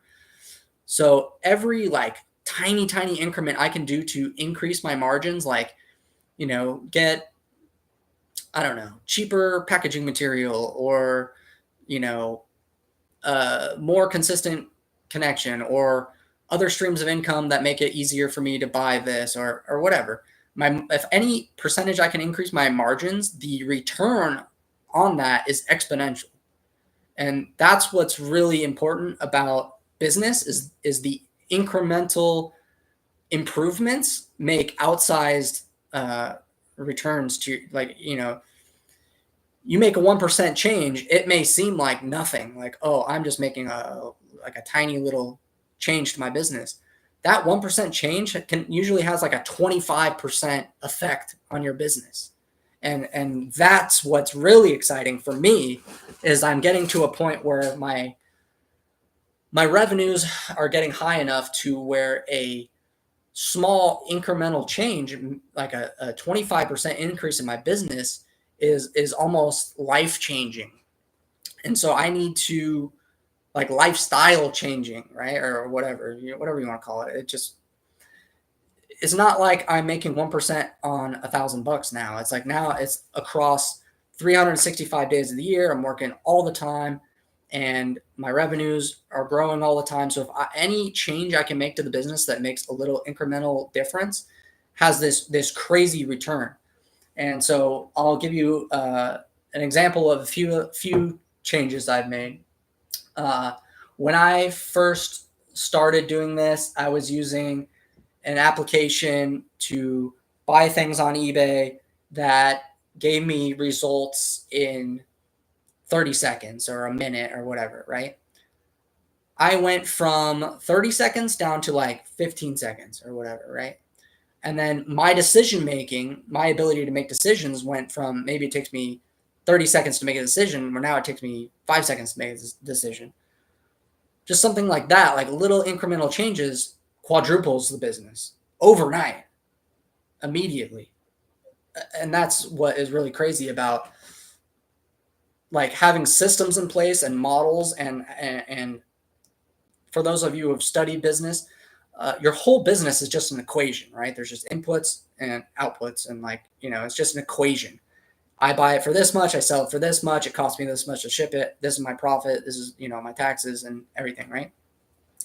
So anything you can do to increase any of those inputs or decrease the expenses has a very outsized change on the return. So I don't know, changing from, let's say I bought 14 karat and 18 karat gold only. Buying 10 karat gold improves my business by 25%. Buying 8 karat, 9 karat gold increases it another 10%. Buying all that stuff and costume jewelry increases another 10%. Now buying, so every little change makes these huge differences. And so that's why I'm talking about, you got to change every day, all the time, as much as possible. I don't really change, maybe not every day, but when I first started business, I would make changes once a year. Then I started making changes once every 6 months. Then I started making changes every month. Now I probably make changes every week to the business. I made changes last night to part of how I search for things, right? So now, instead of searching individual terms, let's look at how search engines work. Maybe it's a little boring, but you want to learn about how search engine optimization works when you're searching for things online, right? Part of what I do is I'm a professional searcher. I search for things. So you got to know what to search for. That's the key, right? So what you have to do is you have to search for everything and then very specific things. So you search for everything, then you find out what specific things do you want to search for and what specific things do you not want to search for, right? And so if you can start filtering that, so now you're searching for everything, you're going to filter out half of it because there's just half of it you just don't want to see. I don't want to see things that are broken. I don't want to see things sold by professional sellers. I don't want to see things over $20,000 because I'm too broke to buy those. I don't want to, whatever. So you filter out, then you start figuring out, okay, I want to buy used items. I want to buy, whatever. So you start narrowing it, but then you search for everything in the category. So how do you search for everything? Well, you get more broad with your search terms. So instead of searching for 14K gold scrap jewelry, you just search 14K and you just search the whole listing. Well, what about, let's just not even search 14K. Let's just search jewelry, all of it. How about we just look for everything? And then we try and filter it out as best we can. Because then we can know, should we go back to search terms? Like, do I need to limit it? Or can I search enough items to where I can just search the whole category? And so that's kind of where I'm at now, is I'm searching entire categories. If you go onto eBay, there are about, I don't know how many categories there are, like 100 categories maybe, like including all the subcategories, right? So you can look at antiques or collectibles. One of the ones I'm looking at right now is collectibles, because collectibles is a huge category, right? There's dolls, there's cards, there's video games, this, that's like you. So now I can just pick like, okay, let's test this category. Like, let's just say dolls, right? So I'm going to look at, for today or for the week or whatever, I'm going to look at every single doll listing that comes across. And then we're going to see, is there opportunities? What does the sell-through look like on that entire category? What does it look like for certain keywords, right? We can go and do a lot of research. So that's part of the strategy of how you find items to buy online is you know searching broadly and then narrowly and then broadly and then narrow and broad and narrow, and you just keep honing into your own ability, right? Because there's only so many listings per day I can look at without losing my mind. And it's a lot. I can look at a lot and you get better at it, but there's still only so many you can look at, right? I can only spend so many hours a day doing so many calculations, looking at so many items, so many pictures, so many descriptions, doing so many things before like my brain just starts getting tired, right? And so that's what you have to do is you search for everything, figure out like, okay, how much of this can I reasonably look at? It's like, okay, well, I can look at 10% of it. That's probably all of the stuff I really want to look at anyway, because it's the most profitable. And so I'm going to pick that category and I'm going to narrow it to 10%, and boom, that's going to be how much I search for that category. Then I'm going to switch to a different category. Okay, now I want to look at video game consoles, whatever. Okay, of those video game consoles, Nintendo 64 sells the best, and I need to buy it at this price, and so I'm going to search all of those. And then later on, once you've gotten to the point where you're like, okay, you know what? I think I've gotten the hang of this. I kind of know the flow. It's a little bit easier for me to identify deals. It doesn't take as much effort as it used to because I don't have to pay attention as much. Now I can go back to that category and see, okay, well, maybe PlayStation 2 is also a very good one to be looking at. So I'm going to expand to N64 and PlayStation 2. And we'll spend a couple weeks on that and we'll see how that works. And that's kind of what I do is I kind of grow the categories. I remove categories. I put them back in. Like I try searching for them differently. What am I missing? What am I, because I can go through and go to the sold and see what's sold. So go whatever category you're in, you should be in a habit of checking sold just all the time. Like just every day, just go see what's sold for the whole day. Because in the jewelry category, what's sold for the whole day is maybe 250 items on like gold or whatever, right? Like it's not that much. Like you would think like, oh, there's like 100,000 or something. Like, no, it's really, there are a lot of mental misconceptions when it comes to business, when it comes to buying and selling, when it comes to a lot of things. Like there are a lot of things you're just like, no, like it's probably done this way. Like I have no chance because there's this big company doing it, or like, oh, this guy lives in my area and I know he goes to this Goodwill, so like I might as well not even go because he's going to clean it out and there's going to be nothing left for me. There's no possible way I can find anything else, right?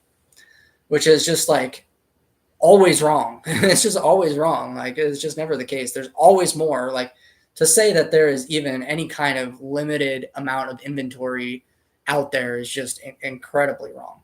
Incredibly wrong. You can make money off of anything. You just got to do it better than everybody else, right? Which is not hard to do. Like I was surprised by going on Amazon. You look at something like, I don't know, you go look at like Celsius drinks or something. Maybe there's 25 sellers on Amazon for a multi-million-dollar branded item. There's 25 sellers. Like to me, that seems ridiculous. Like there should be 1,000 sellers on that listing. Like there should be 10,000. Like I just don't get it. Like for me, for being a jewelry buyer, there's maybe 25 in the country that are doing the same exact type of thing that I do. 25 in the whole country. I would say that there should be 10,000 of us at least, and there's 25. These markets are nowhere near saturated, not even close. You pick a clothing like you pick a category like clothing, that is a bottomless pit of opportunity. It's bottomless. I don't know where you can find the bottom of, because you got to understand that all the clothing people are buying at $5 a pound and selling at $30 an item. Like the amount of margin that is there is massive. And so that what that tells you right there is nowhere near enough competition in that space. Even though there's thousands and thousands of clothing sellers, the fact that there is 500% margins or whatever to be made on clothing tells you that it's nowhere near saturated. Your typical margin, if you look at like a place I used to work at, the Vitamin Shop, if you're familiar with like, I don't know, exercise or vitamins or whatever, their margins, if you look at their publicly traded company, you go look at their margins, it's like 2%. They make 2% on, on whatever, 50 million or however much sales they do. But their margins are at 2%. Our margins are at 500%.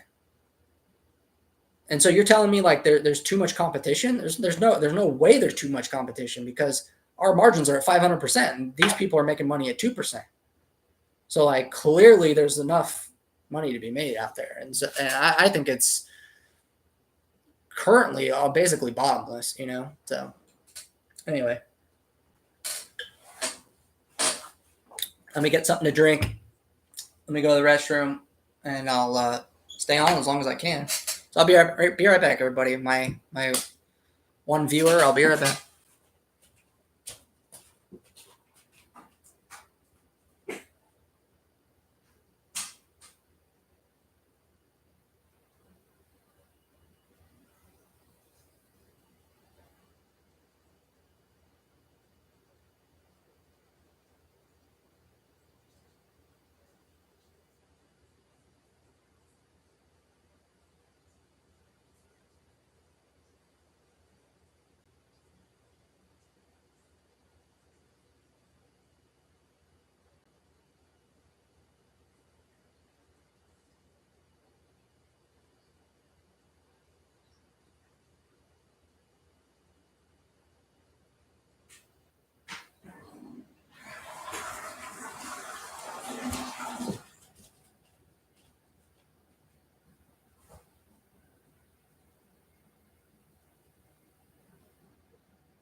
All right. We're back. We've got a Topo Chico to drink here. I didn't even finish my breakfast. I've been talking. But if anybody has any questions, anybody comes in and has any questions, or if you have questions, you can leave them in the comments later. I mean, that's fine. I'll look at them. I don't go on YouTube that often anymore, but I will leave some. If you leave a comment, I'll try and answer it. Just don't ask something silly, like offensive or whatever. We'll be good. Let's see if I can get this centered. I'm wearing a hat because I got bedhead.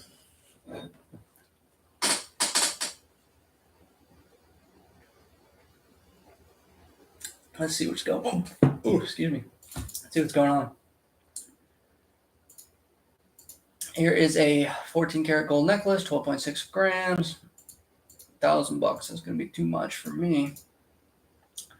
Offer decline, offer decline, offer decline. That's all right. We'll keep making offers. Price of gold is real high right now. You guys can see I'm doing some eBay stuff. And there's a lot of money being made on gold right now. It's over $2,500 an ounce, which is real nice for my business. I mean, I just sold a bunch of gold, but here we go, right here, 17.2 grams. Let's see if we can buy this. $809. Currently asking price $800. So we're going to go ahead and make an offer. Let's see if they'll take a little bit less. And there you go. All right, so it's that same person. So that's what I'll do is I'll just see if there's somebody posts some gold, look at the weight, check to make sure it's real, which I guess for some people is difficult, but it's pretty easy for me. You just look to make sure it's marked properly and everything. And then I make them an offer and we see what happens, I think there is huge opportunity in making best offers for things. Um, I don't do it enough myself. I need to make a better habit of making more offers. Let's see. I think you can make a lot of money just going on to eBay and just typing whatever it is you want to buy and then just making offers to people. I don't do it enough. I'm trying to do it more. I try and do it at night when I'm like not as busy. Because during the day I don't usually have enough time, especially on the weekends. I have to be paying attention to all of these listings that are coming in. I'm looking at right now. Let's see, it's probably about 60 listings at a time. So that takes up a lot of my time. Yo, what's up, Gina? How's it going? I got bored, so now I'm on YouTube doing a live stream. What's going on? Are you back to buying? I hope you're back to buying.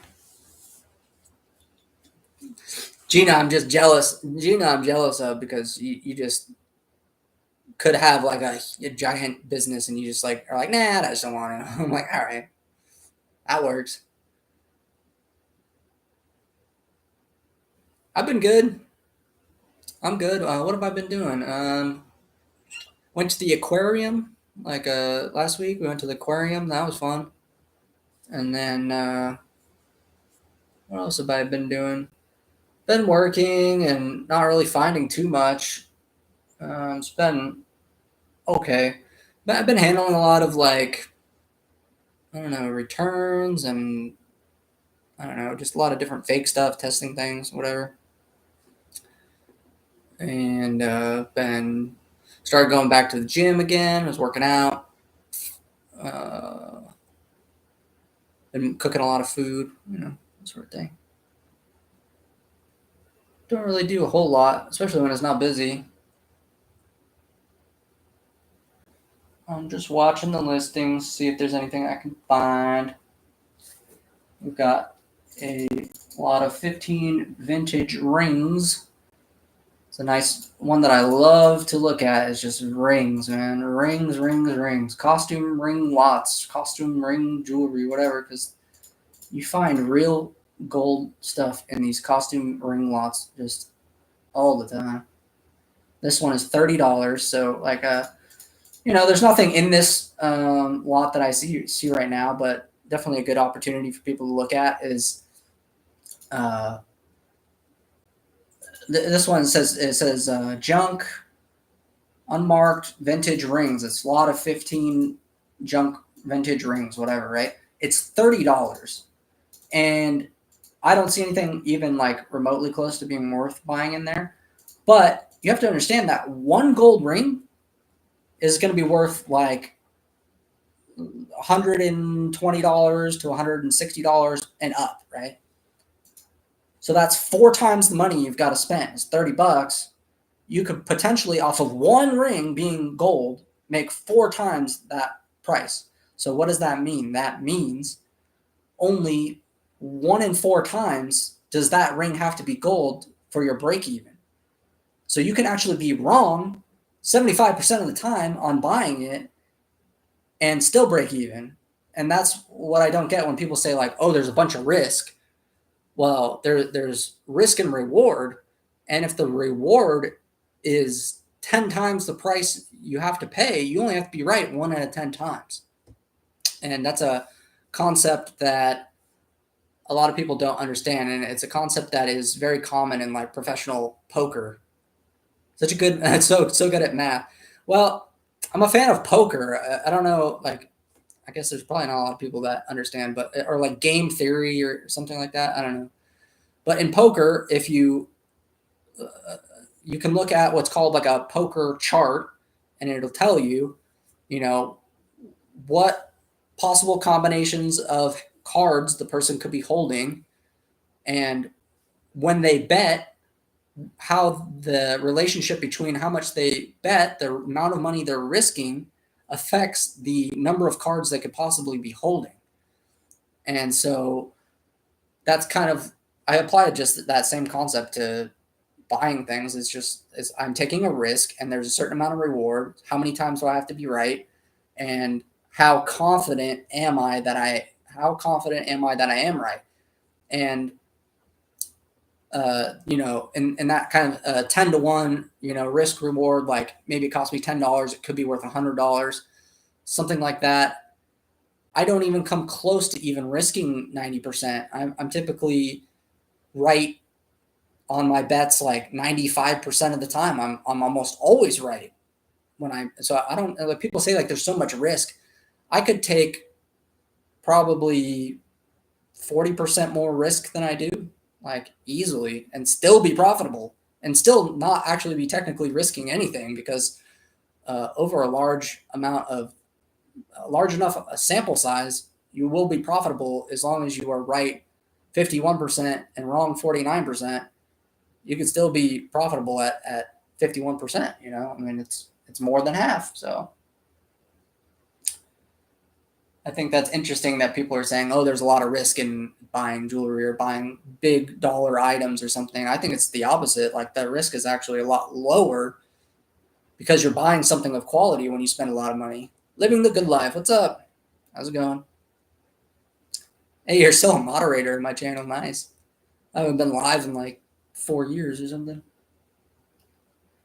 But living the good life still around. Another one that you could probably have a big business if you wanted to, but you guys just don't want to. But I guess, you gotta have a certain love for the game, certain want for it. Should I turn on a light? I guess it's getting a little dark. Let me just turn on a light. Is that better? Better or worse? Still around.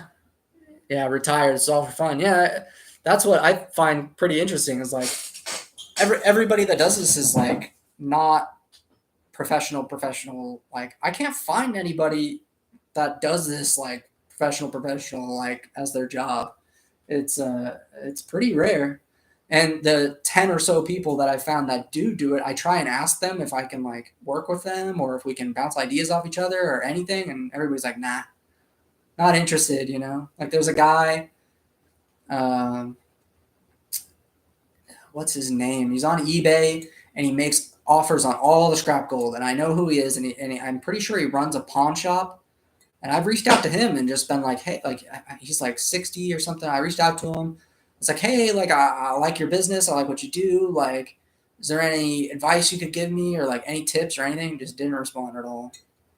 So, I love the treasure hunting aspect of walking up to a garage sale, a family run sale, and finding gold, silver. Yeah, it's definitely fun as a hobby, and like for the treasure hunting, for sure. I mean, you could do it just for fun. I'm thankful that I get to do it for a job and for fun. But I'm so like immune to I've done so many deals now that, like, I don't know, I'm kind of immune to finding like average deals. For me, I want like the home runs, like the crazy deals is what really gets me going now, is like when I can find something that I can make like over $1,000 on or something. That's the stuff that makes me really excited. I'm really chasing what I'm chasing. Like what I'm really after is like maybe a $10,000 score. Like, that's like, I want to find something that's like that. That would get me going, But finding stuff that like little piece of silver where I make like $5 is just not anymore. It used to be the thing, but now I got to make like a couple thousand off of one piece, and then I'm like, ooh, that was a good score, which doesn't happen that often, but I'm trying to get to the point where it happens more often.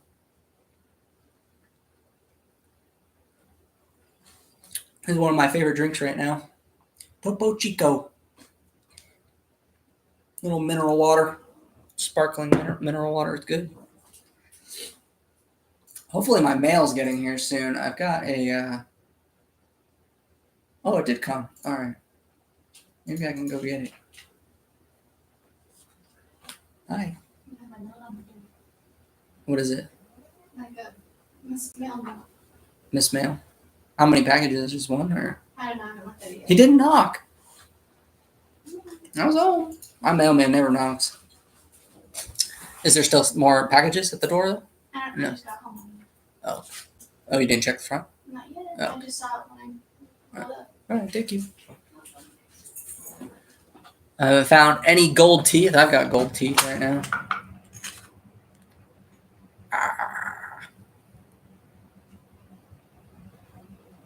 I put in my grill. I buy gold teeth all the time. Got a bunch of them. There's a problem though. The person said that they were 22 karat gold and they were all like 14 karat, so I had to get some money back. But they were cool about it. They're like, "Oh yeah, I thought it was 22," and I showed them it's definitely not 22.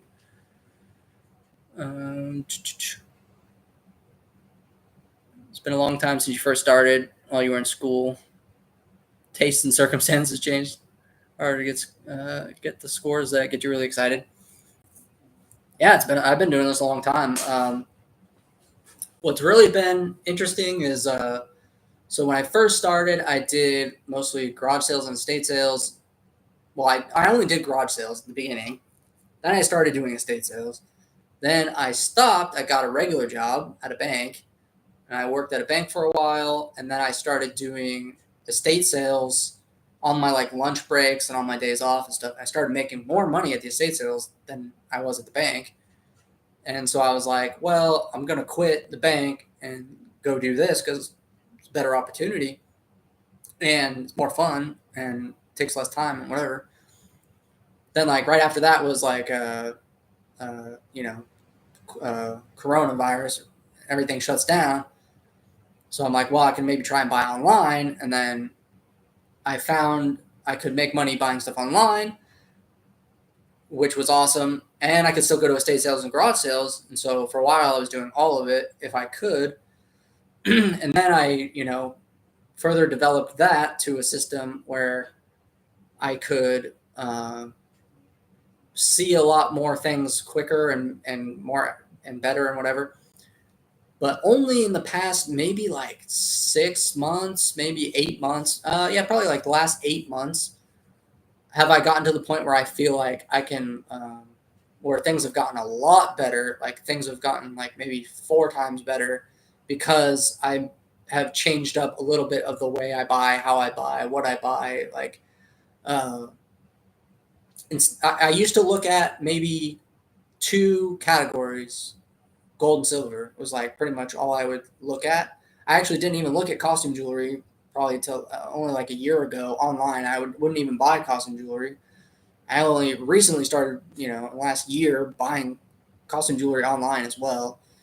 Mostly just high-end single pieces, Trifari, like top-end sets of, Eisenberg and like that sort of thing. But now I look at like 6 or 7 categories, and I'm looking at expanding into more categories. And then I also started buying from auctions, and then I also started buying from doing best offers. Then I also started, looking at a whole bunch of other websites and stuff like that. So that's where things really started to change, was when I started really expanding all of that. Yeah, you just hand me each one. Yeah. Okay, thank you. Mm-hmm. So this is probably my. I know. I'm not gonna show my address. You guys get these missed mail slips. I get these every freaking day because the guy doesn't knock. How many hours per day do you search for merchandise to buy? I search 24/7, pretty much, like all the time. No, I mean, so I have actually plotted out like what hours are the best hours and what days are the best days for me to be optimizing how much I'm searching. But I do spend a lot of time, probably like 12 hours a day, like at least, but not every day, right? So the weekends are always better, like Monday, like Friday, Saturday, Sunday, Monday, probably like the better days. Like, Tuesday, Wednesday, Thursday are slower. So like if I'm going to do other things, I make sure I'm doing other things on those days. And like if I want to take a break, like I'll take a break on Tuesday because Tuesday is the most slow day of the week probably.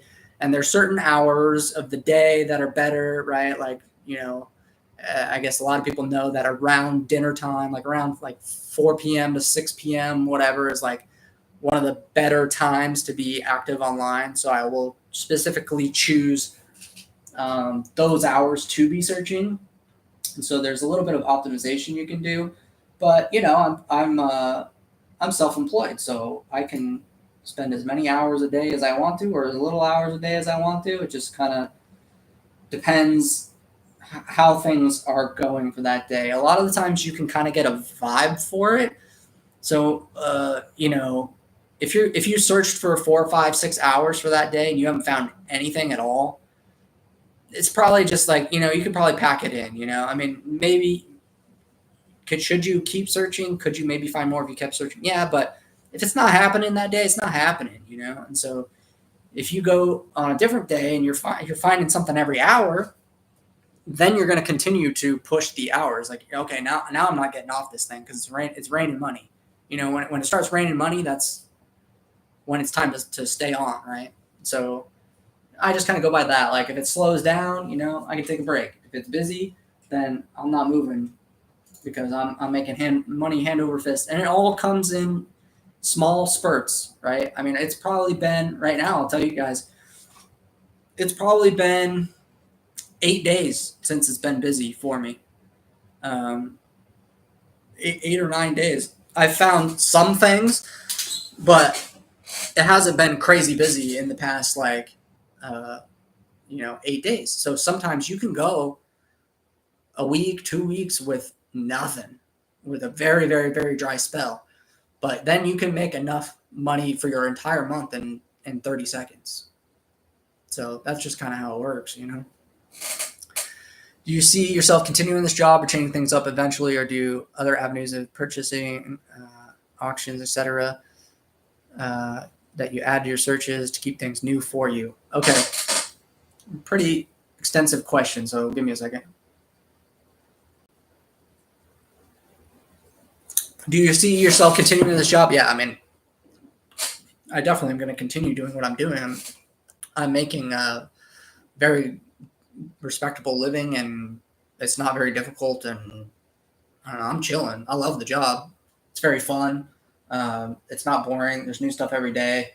I find, it's treasure hunting. My job is treasure hunting. So, and while I'm talking to you guys, I'm also just keeping an eye on things as well, just to see if anything comes in. And then, do I plan to change things up eventually? I plan on changing things up all the time. I'm always expanding. I'm always looking for the next thing. As far as will I expand to new searches, I expand to new searches all the time. I add them and remove them, and I do a lot of like testing. So I'm still testing different terms, different categories, different things to find one that works really well. Right now, jewelry works for me so much better because of the model of I don't have to sell any of it on eBay. Like I don't have to list any of it. I can just scrap it, right? That's the main reason why I stick to doing that. And I feel like I've capped out probably the amount I can find from eBay. I've pretty much capped out. Like I search every jewelry listing that hits eBay pretty much.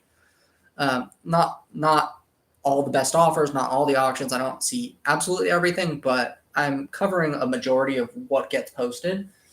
And so I have to expand, right? Because I have actually capped out. But I'm mostly trying to expand in the jewelry category to other websites to buy jewelry, or other avenues to buy jewelry, like, everywhere else. Police auctions, government auctions, like police, whatever, I don't know. Airport auctions, like looking at different things. Auctions, a lot. The auctions aren't as profitable. And I think like there's a lot of opportunity on Whatnot. There's a lot of opportunity on Etsy, Mercari, Vinted. There's like lots of other websites where there's opportunity. It's just the volume isn't quite there for me. So I do it as extra to my main stuff. So I only do that stuff when I have extra time. So that would be at night when it's slow, like on Tuesday, Wednesday when it's slow. I can spend a little bit of time looking at some of those like extra areas and to see if I can find anything that works, right? So that's the key with buying and business is just like you test. I'm testing always. Here, does this work? Does this work? Does this work? Does this work? What gives you a response immediately? Here we go. Let's see. We got a David Webb 18K platinum diamond necklace for $980. It's pretty nice, but no weight listed, right? Because they never list the weight. I don't know why. But this is a David Webb 3 diamond gold and platinum 15-inch necklace. It's live on eBay right now. Let's see if I can find anything. Here's one on Lang Antiques that's a little bit nicer. It's got more diamonds for $9,750. So that's interesting. We can see, let's see. This person has 7 feedback. So, and only 1 item, which is this item. So that's not great. They have sold, let's see, 2, maybe they purchased 2 items. Their accounts from 2019. So these are some of the things I look for. Oh yeah, bye. Thanks for stopping in. 18K platinum. So let's see, for $980. So I'm not in love with this deal because, okay, so these 3 diamonds are like, at least in these pictures, look tiny. So we're talking about like maybe 1/10 of a carat of diamonds. So almost no value in diamonds and almost no value in the gold and platinum itself. Let's see if I can find that. But it's the reason why we're looking at this because it's David Webb, which is a good designer. So let's figure out how much this weighs. So the one on Lang Antiques weighs 11 grams, and so this one that I'm looking at is going to weigh probably less. It's a 15-inch chain, and they want $9,000. So I'm going to do some research. This is a great item that we could potentially buy here, but I'm thinking I'm just going to need it at a lower price. Diamond chain. So I'm going to check some auction sites to see if there's any sold. So here's something kind of similar that went, let's see sold price. It's going to have me log in. So I'm looking at live auctioneers right now for a sold listing. If I can remember my password on here. There we go. Okay, so the sold price on this one's $4,800. This is like a different one with mixed gemstones. Here's like a pearl necklace that got passed a bunch of times.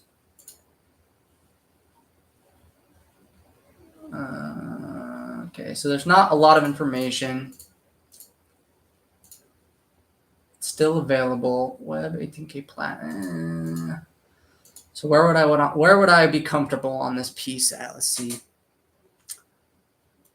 I think I would be comfortable around $500. I know I'm not showing you guys. I'm sure you want to see it, but okay. Here's one in 18K gold. Here's from Neiman Marcus. A little bit nicer, $7,900. So there's money to be made. Let's send this person a very healthy offer of like $600. Let's go with that. Let's go with like $600. I feel a little bit more comfortable at that price. So they're asking $980. I'm going to offer them $600. That's because we don't know the weight. I would assume this is a weight of like 8 grams, 9 grams of gold and platinum. So we've got about 500 or 600, it's around $500 in gold. There's a little bit of diamonds, designer name. So I'm more comfortable offering $600 than I am paying $1,000. Do I think it's worth $1,000? Probably, but the thing is what with something like this, it's gonna be difficult to sell because I can't scrap it, right? So the fact that I can't get my money out immediately is gonna limit how much I'm willing to offer. But here's another one from Neiman Marcus for $5,900. So, obviously that's the retail price, but there's certainly a market for David Webb. There's there's no comparable sold, but I have sold David Webb before. So yeah, anyway, there's my reasoning. I offered $600. That's what I'm comfortable with. Do I think it's still a deal at $980? Yeah, probably. But are you going to be able to sell it for? I have to look at what I'm going to sell it for. So if it's $980, I need to sell it for $1,200 just to break even, and then to make a profit, I'm going to need to sell it for, let's say, $1,400 or $1,500 for a small chain David Webb with a little bit of diamonds on it. Nothing fantastic. I don't know if someone's going to pay $1,500 because for $1,500 you could buy, a lot more gold or a lot more diamonds of something that's not David Webb, right? So, anyway, for $600 I feel comfortable because I'm paying like $100 premium, maybe $200 premium on the gold, and so I'm not risking that much. That's the thing, is it's the risk reward. I'm risking a potential $200 loss for a potential $600 gain, right? So that's kind of how it works. And we'll see if they counter offer. We can readjust that. See if they counter, and then I can readjust. But anyway, I've got some mail here, so we're gonna open some mail and see what we've got for today since it just came in. I always wonder why people do this. It's like a package in a package. It's like you can just ship it in this. I don't know.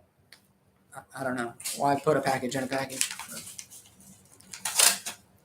It's not like this has any added security.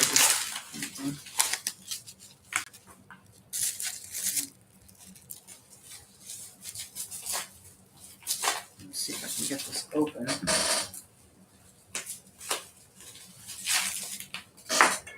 People pack ridiculous. Yeah.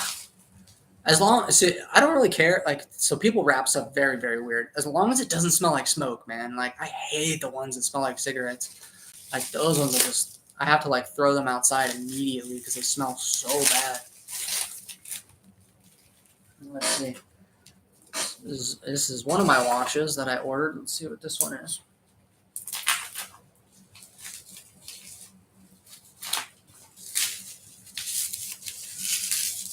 Looks like an Omega.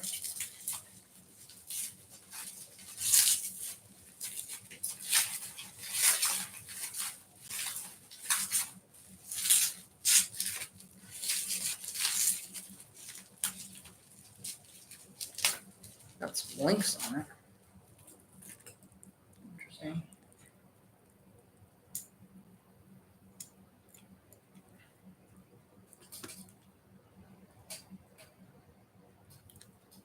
That's a little Omega. Automatic. Let's see if it runs. Feels very grindy when I'm winding it.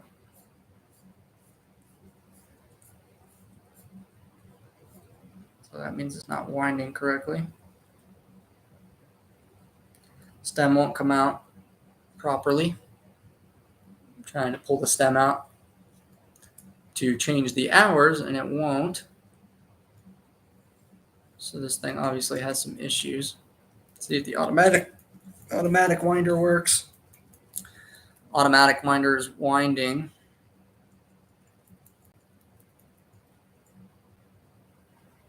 So still not running. So something is wrong with this.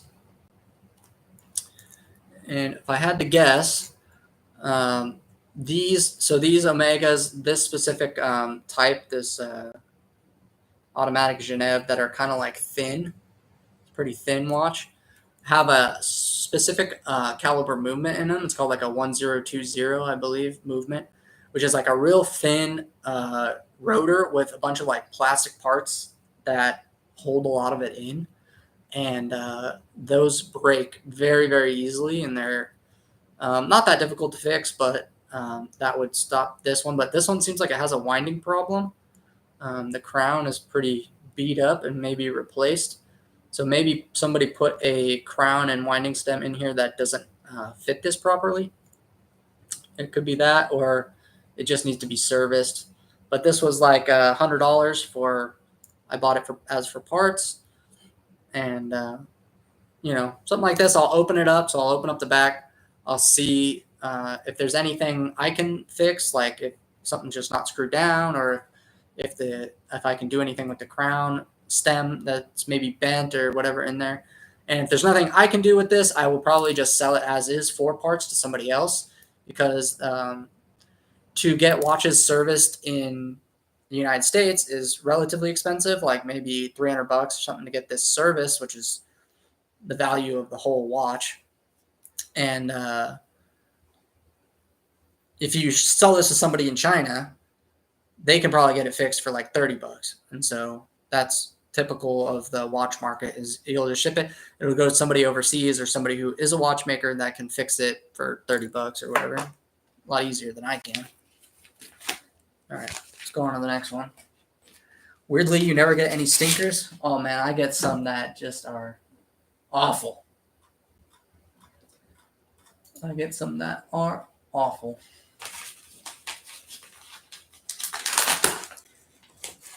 All right. So this one is another watch, which is supposed to be a Rolex. We're going to see if this is real or not. Yeah, the perfume smell is really bad too. It depends how strong it is, but yeah, the ones that are really strong are really bad. So let's go ahead and check out this watch. It's supposed to be a Rolex. Always got to be careful buying Rolexes on eBay. I know that this webcam I'm using is not very clear. I should get if I'm going to stream, I'll get a better webcam, but let's take a look at this one. So it doesn't look good initially. Yeah.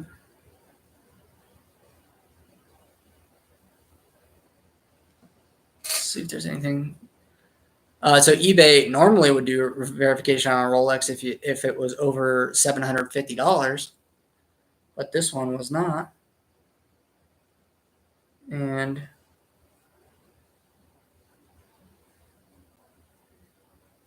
this one looks interesting, but not looking good.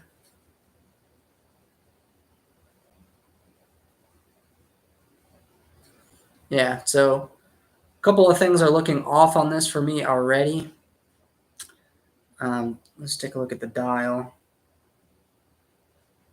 The dial looks pretty good. Hands look good. So of course, this one will have to open up, which it looks like somebody already tried to. All right, so with this one, it doesn't look great for being authentic.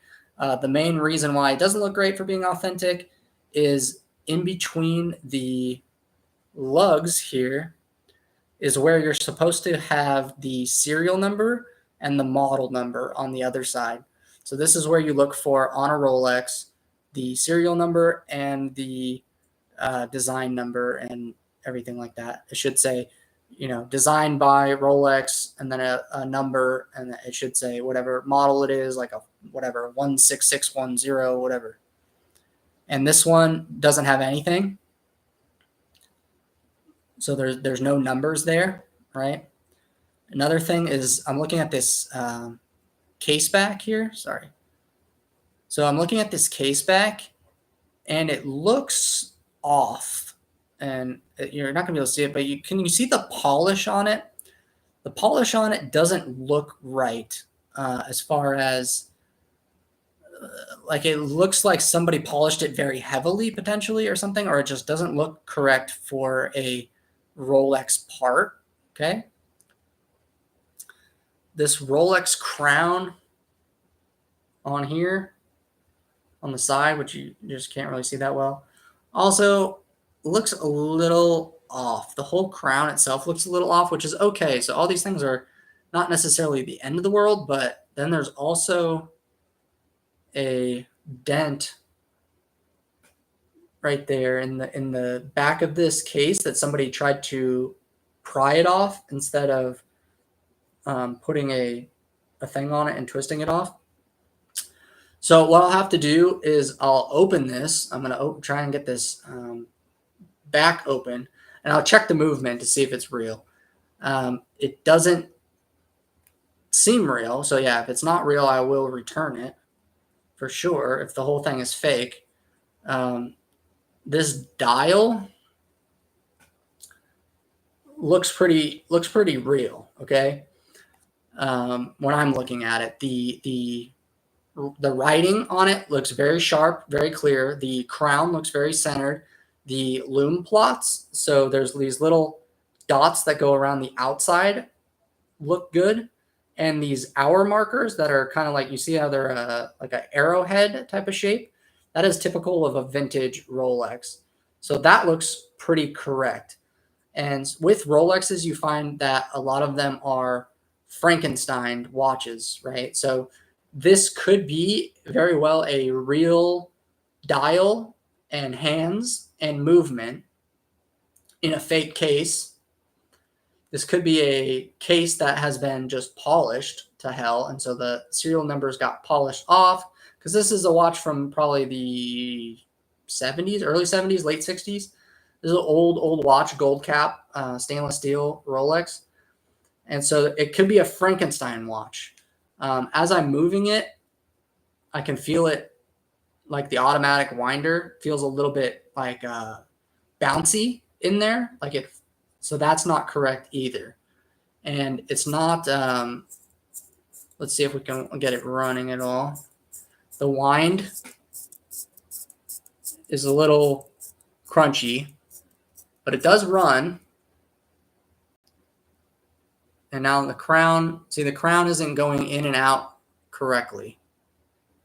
It does work, but there's something sticking on the crown, right? This doesn't have a screw down. It doesn't look like this crown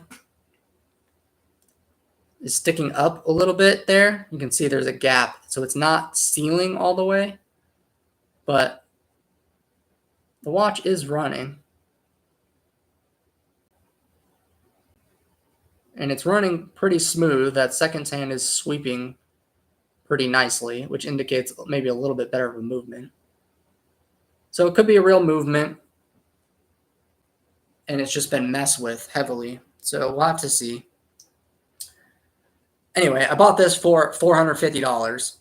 And so, if it is authentic movement and dial and everything, it's worth about $1,500. And otherwise, yeah, it's just, if it's fake, it's not worth anything. I don't know if I can get this open right now. I can give it a check.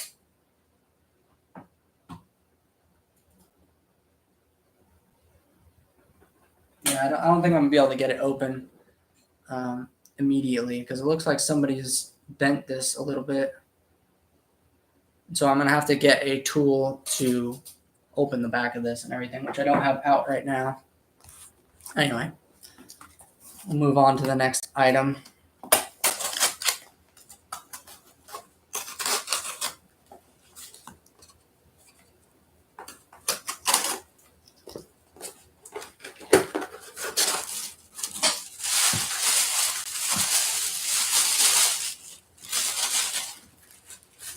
This looks like it came from eBay Authenticity Guarantee.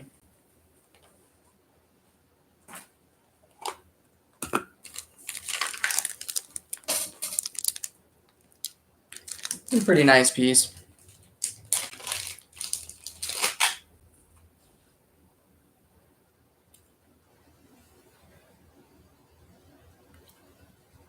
So this is a 10 karat gold diamond bracelet. It's got baguette and round diamonds. Let's go ahead and take a look at the quality.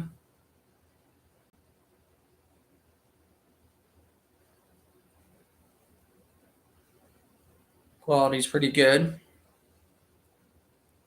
It's not great, but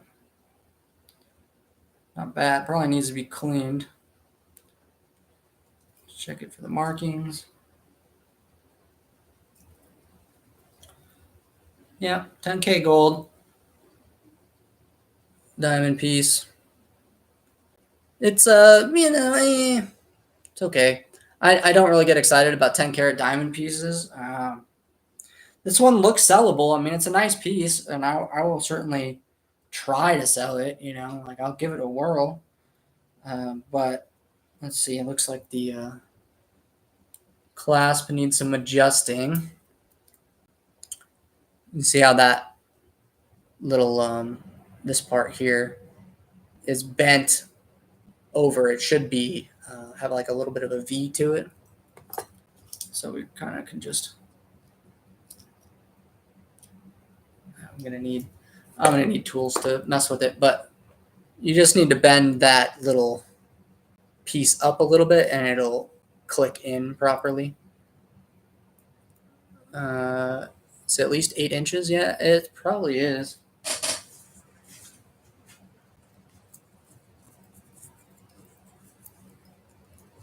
Yeah, 8 inch. So I'll try it. You know, I'll try and sell it. I don't know what I paid. I think I paid like $600, something like that, around the gold, and maybe a little bit less than gold. And I'll try and sell it for like maybe 1,200 or something, and see. And then if it doesn't sell for a while, I'll just melt it. Yeah. Oh yeah, I can tell necklace lengths, bracelet lengths, whatever, by just looking at them for sure.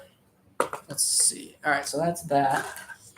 So that's kind of how it goes. Is like, you know, some things are good, some things are bad. Like that piece is nice, sellable. So you make money on some, you lose money on some. It's all about taking the chances on it. Let's see what this is.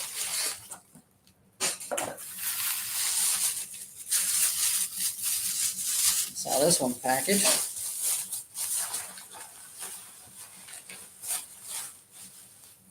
I think this is a bunch of costume jewelry.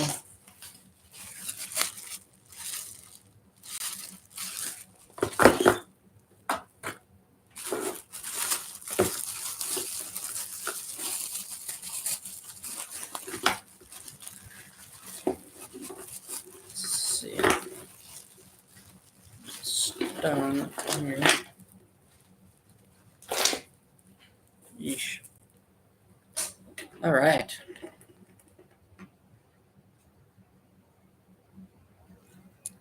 That one is Hattie Carnegie piece, which I think is a pretty good name. Or Hattie Carnegie, is that how you say it?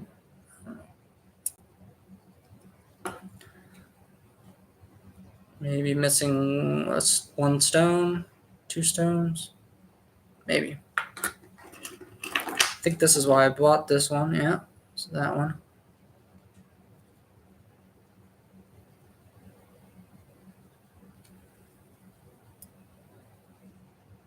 And that one does say sterling, so that one's sterling. What did I pay for this one? So this whole lot here was a whopping $16.65. So this one pays for everything, just in sterling. I don't know if it has any other name.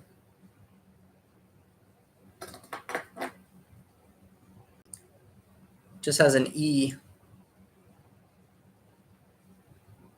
Sterling, and then there's like an E. Pretty much it. There's this.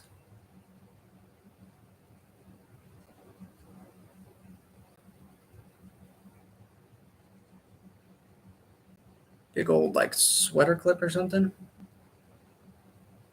This one's sterling. And this one says Eisenberg. I don't know how show that really all that well. But right here it says Eisenberg, and then down here somewhere it says sterling. The pearls are pretty thrashed on this thing. But what is that worth? I mean, that's got to be worth some money, right? That's probably what, $200 maybe? Let's see. Eisenberg sterling brooch. 100, 150, 250, 100, 130, 300, 300, 300. One of them 700, 375, 600, 225, 190. So yeah, probably something in there, like $200.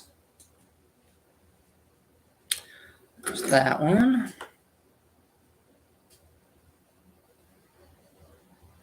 This one says Cadoro. Cadoro? Yeah. Cadoro.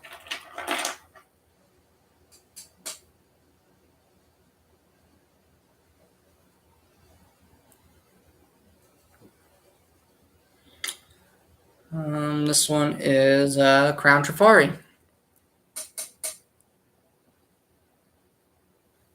So that's got to be what, like a $30 or $40 piece right there. As long as most of the stones are there. I don't know if this one's not sterling. I don't see any sterling marks.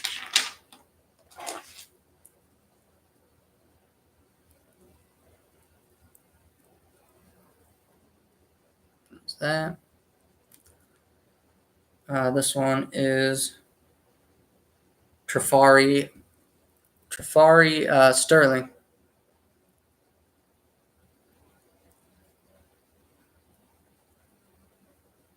That's got to be worth some money. That's probably what. It's not in great condition, and there's no colored stones. So what is that? Like maybe $100? It's probably about $100.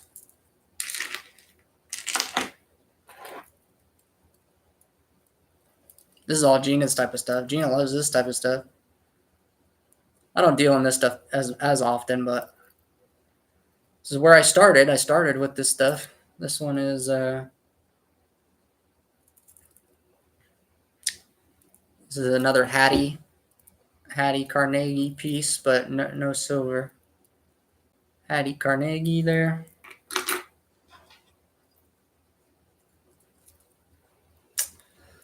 This one's a little wonky. It's like a bracelet. Pretty small size bracelet. This one is sterling as well. This one's Mazer sterling. Pretty sure that's a good name, but not ultra expensive because there's no colored stones. I know colored stones sell for more. And it's got, stones missing and stuff like that.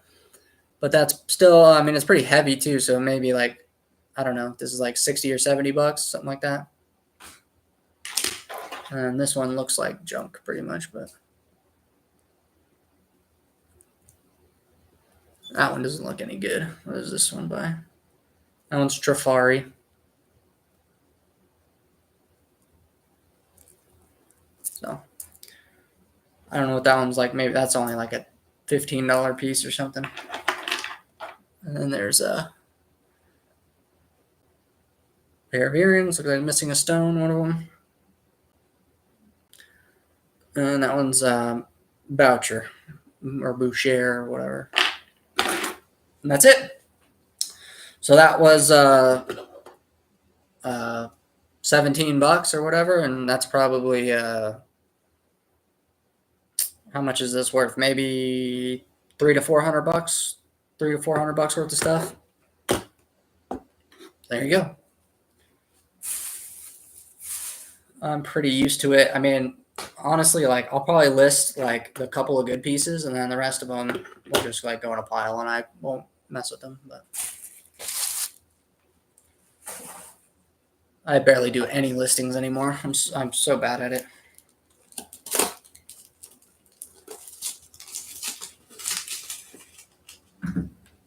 Where is this?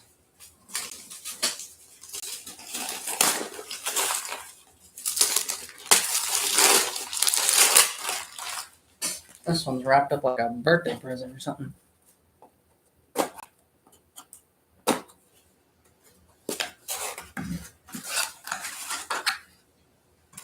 Okay. It's just a gold Omega necklace. I'll go in the scrap bin. Just check it, make sure it looks good. 10 carat. That's it. So what we got in today. That's what the gold's looking like. Trying not to make it dump out.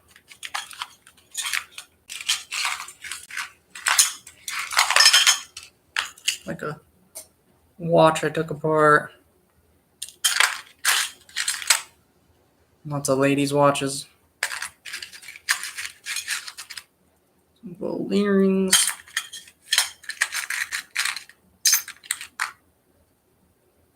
Gold ring mounts. 22K gold coin. And then we got our diamond bracelet. That's pretty much it. I've got I got this cool knife in recently that I like. This is a turquoise inlaid buck knife. That's pretty cool. I like that. And I've got this thing that's interesting is this fish head.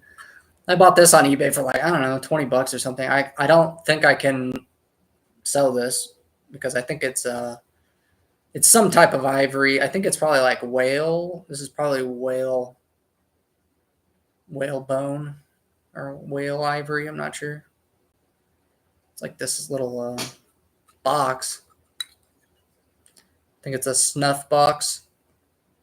This fish head, but it was just so cool.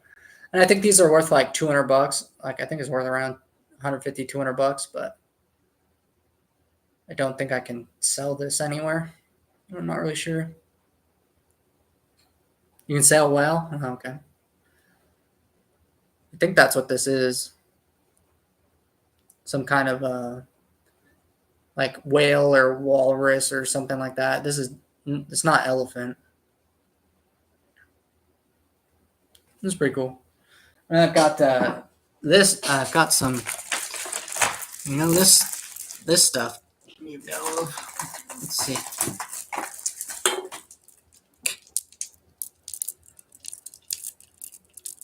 More freaking amber stuff. Amber. How do I show this? So these are interesting, but I'm pretty sure all of these are heat treated. I think that's the thing with these is they're treated amber. They're not like the natural kind. I don't think any of these are super expensive pieces. I love the red piece. I bought this recently, but it's like you can see it's got these like spots, some yellow spots on it and stuff. And it's amber, but it's not natural. You know what I mean? Stuff definitely looks like treated. I don't know what it's worth, and I don't really know what to do with it, but I bought them. So, they're worth something. They look cool, but what are they worth? I don't exactly know.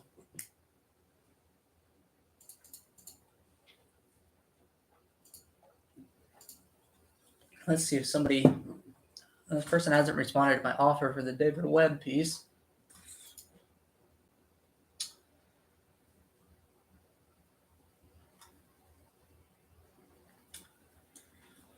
I'm just gonna hang out to my 2 viewers. I probably need to send some costume jewelry to Miss Gina. I've got like way too much of it. Way too much. A lot of it. A lot. Like 50 pounds. Probably 50, 100 pounds. I'm not sure.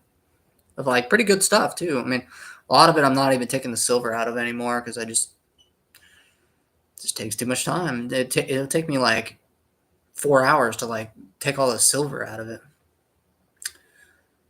You want to buy some? I've got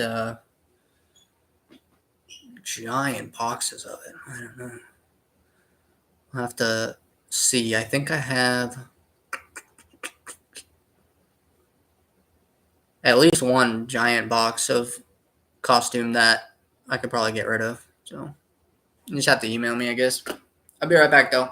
I gotta use the restroom.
Let's see what we can buy.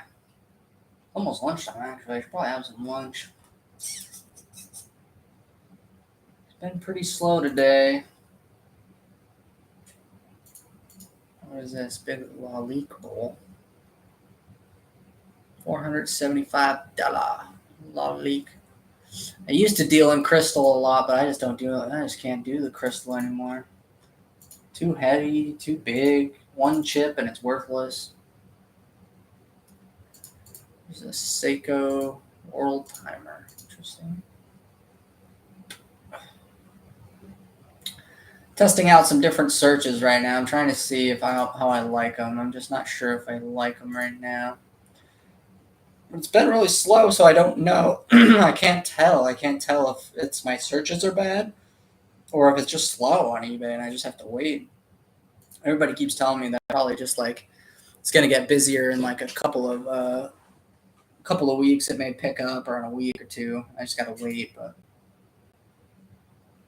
you know, I want to find stuff every day, man.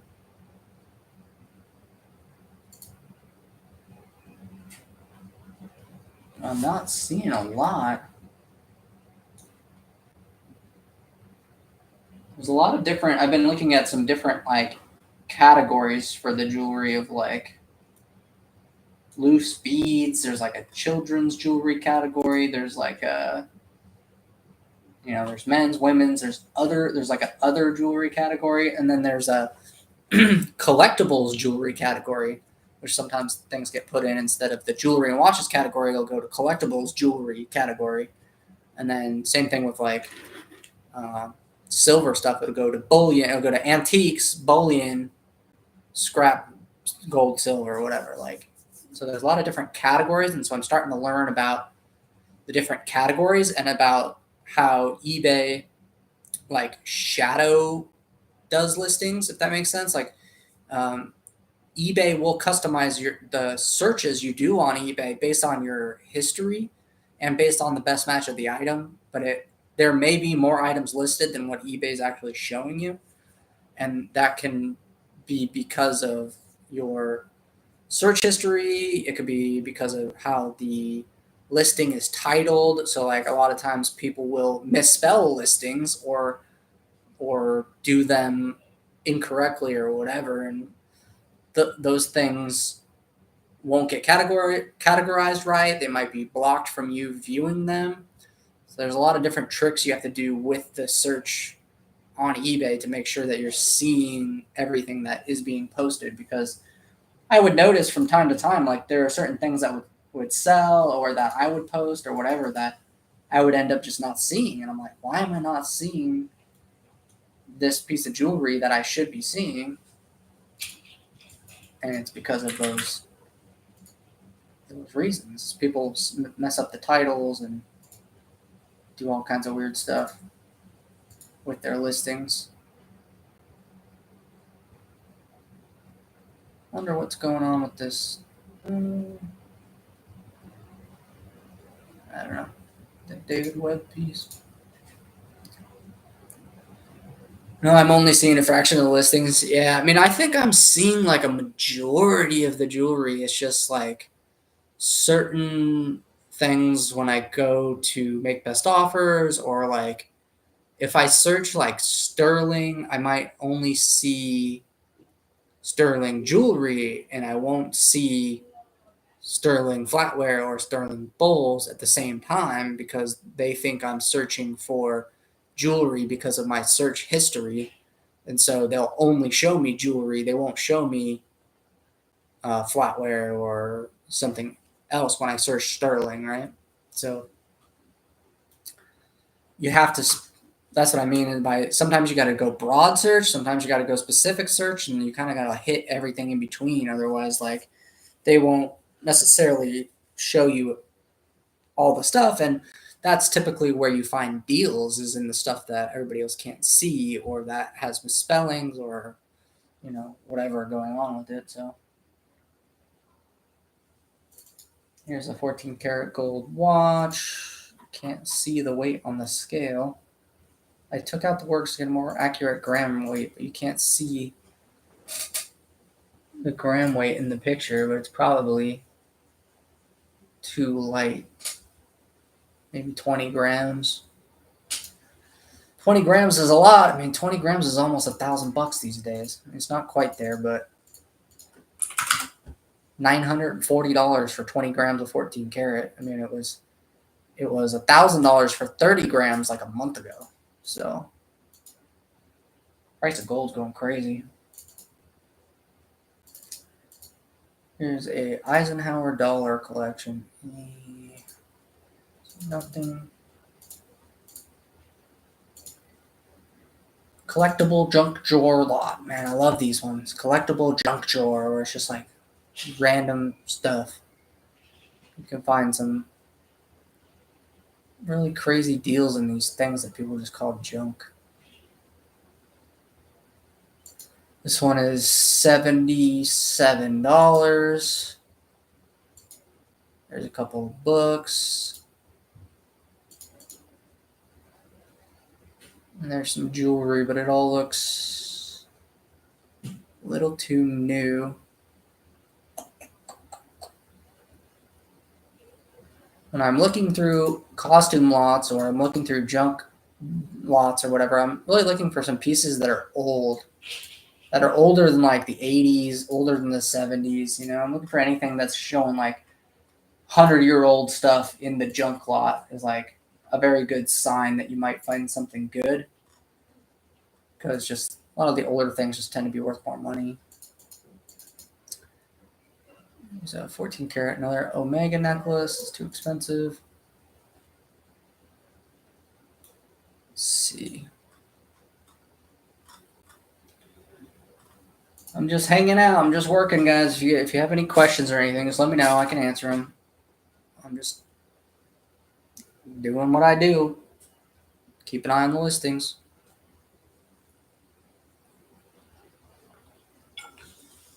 Been live almost 3 hours. That's pretty good.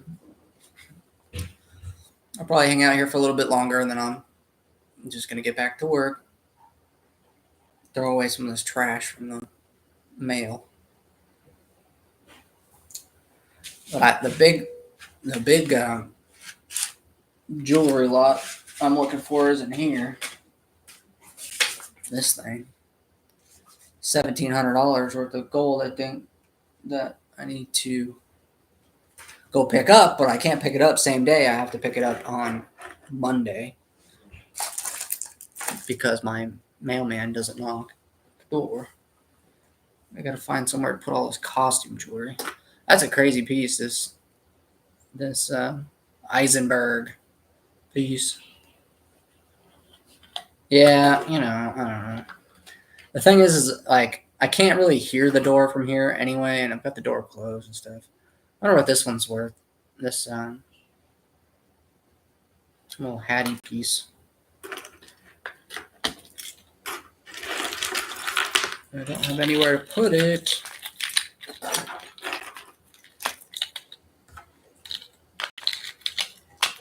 This is all the type of stuff you like. I don't really like this. I like the costume. I mean, the two sterling pieces are nice because they're worth a couple $100, but there's even still not really high end enough for me. I kind of want something with colored stones. Those clear stone pieces. Even if they're sterling and Trifari and whatever, the clear stone ones are still only like 50, 60, $100. Like, I need some of the, red stone, blue stone stuff that's worth $1,000. I like that stuff. We'll keep looking. Some knife.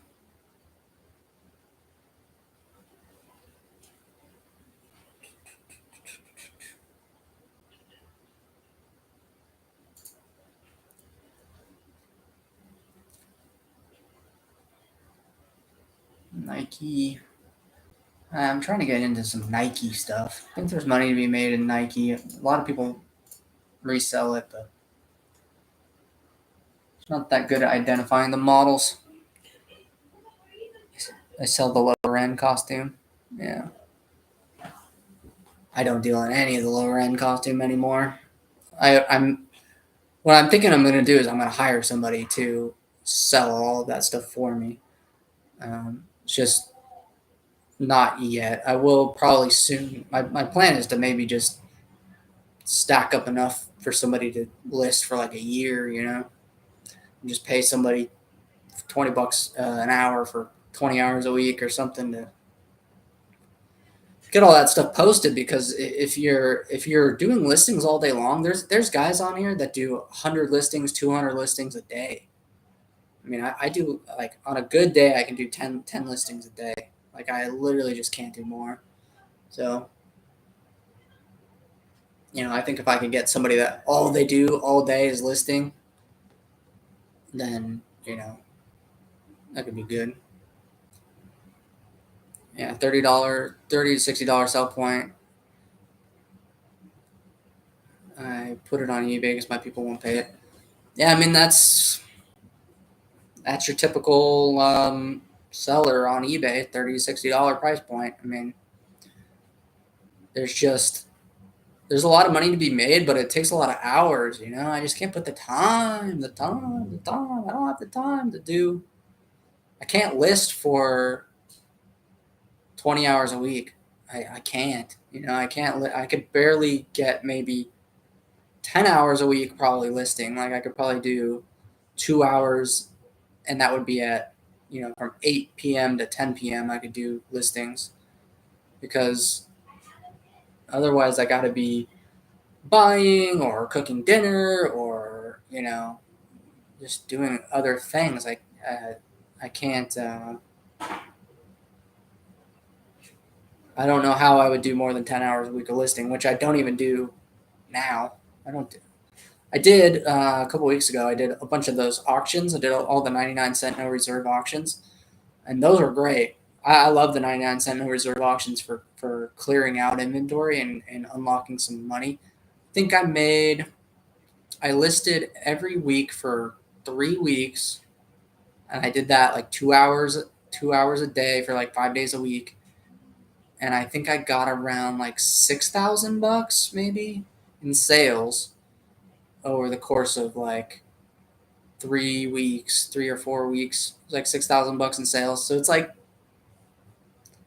it's some money. I mean, it's not bad, but I also had to spend, 10 hours doing that, and like in that 10 hours per week, could I have made, the whatever profit was, like 1,500, 200, $2,000 in those 10 hours per week for 3 weeks, 30 hours? Could I make 1,500 or more just buying? And that's kind of what I have to debate all the time: is it worth my time to sell any of it, or should I just hire somebody to do it, or put it in a pile and worry about it later? Because that's kind of my strategy right now, which is probably not that good, but as long as everything gets paid, I guess. And flatware set, too expensive. Tiffany & Co. Sugar and Creamer, Sterling, gold plated, pretty small. $1,000 worth of repairs. Woo.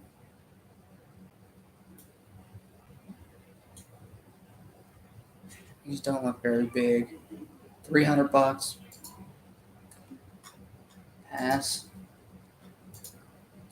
Hamilton pocket watch. I have totally neglected eBay. I've totally neglected selling in general. All buying. Just buying. Buy. That's it.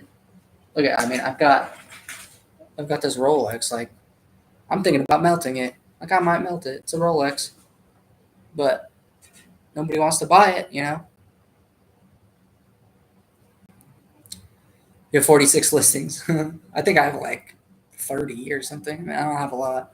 There's people with like 2,000 to 3,000 listings, and they do it like it's nothing. I mean, we are not doing this like in volume enough the right way for selling. Like, if I took every piece of costume I had and made an individual listing for everything at like $20, $30, there would probably be over 1,000 listings, I think.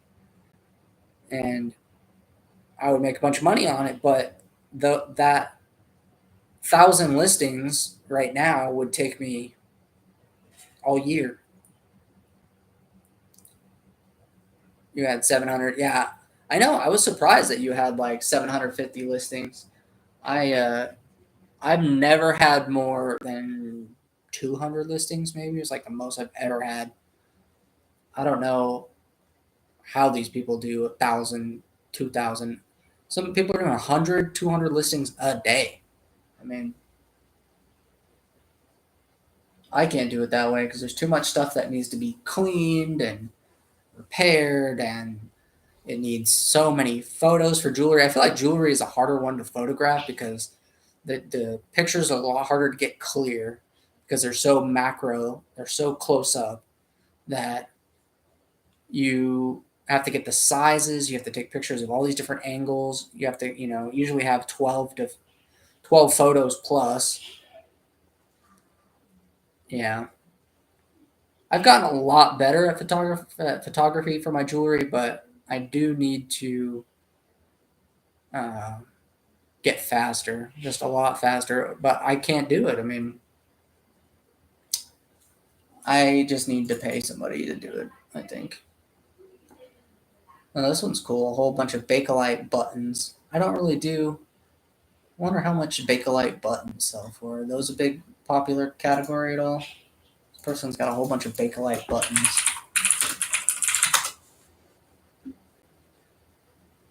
Nope. They don't look super expensive. $10, $20, $18, $25, $9. Like big, like I know a little bit about it. I know like the big bracelets and the big like multicolor stuff. I know what to look for, but yeah, most of it's just not expensive enough. There's a 14 karat Egyptian necklace, 3.7 grams, not heavy enough.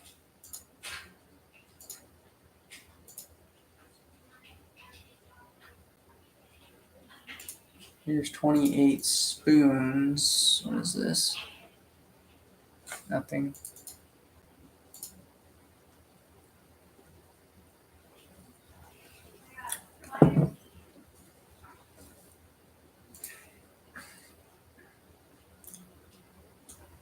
Let's see. Sun Oil Service Charm Bracelet. 14K diamonds. $1,800. No. My baby is quiet. Yeah. Well, she's like older now. She doesn't like cry a bunch or anything. They're just outside. They're playing. Whatever.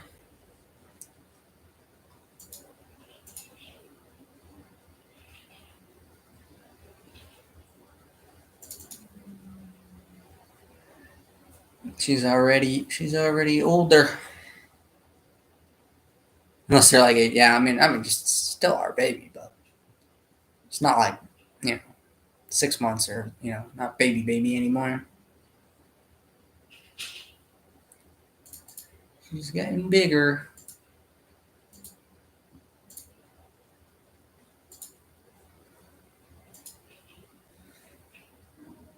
I'm just trying to see if I can find any deals, man. I'm just not finding anything. It's been better in the afternoons than it has been in the mornings, so hopefully it'll pick up a little bit later. You guys plan to have any more? Yeah, probably one more, maybe. We're probably going to move at some point. We're looking to buy a house, like maybe in a year or something.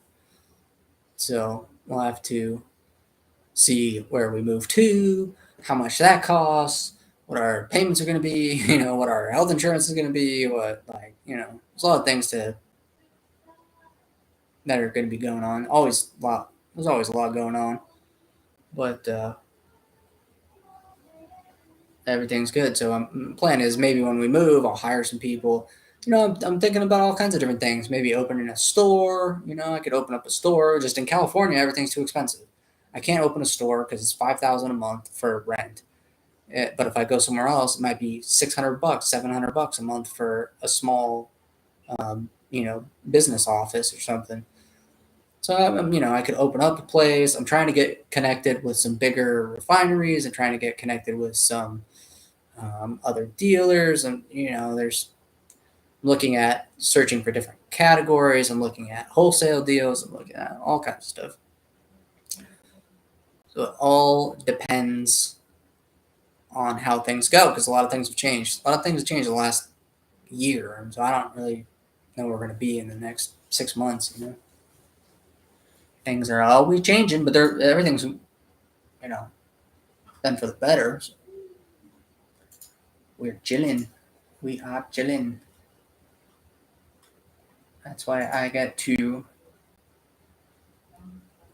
sit here and live stream on YouTube while I'm working on trying to find some jewelry. And other stuff. I'm starting to look at like some military stuff. See if there's anything good there. A lot of the interesting stuff has been in these like weird categories. Just certain. You have to look at the categories on eBay. There's like coins and paper money. There's bullion. There's scrap and recover gold. There's antiques. There's collectibles, collectible jewelry. There's collectible jewelry sets. There's like all these different categories. I'm starting to find stuff in these more like niche categories. I never find good costume jewelry lots on eBay. I do from time to time. It's not like a lot. Like I honestly, when I started looking for them, I thought I would find a lot more than I do.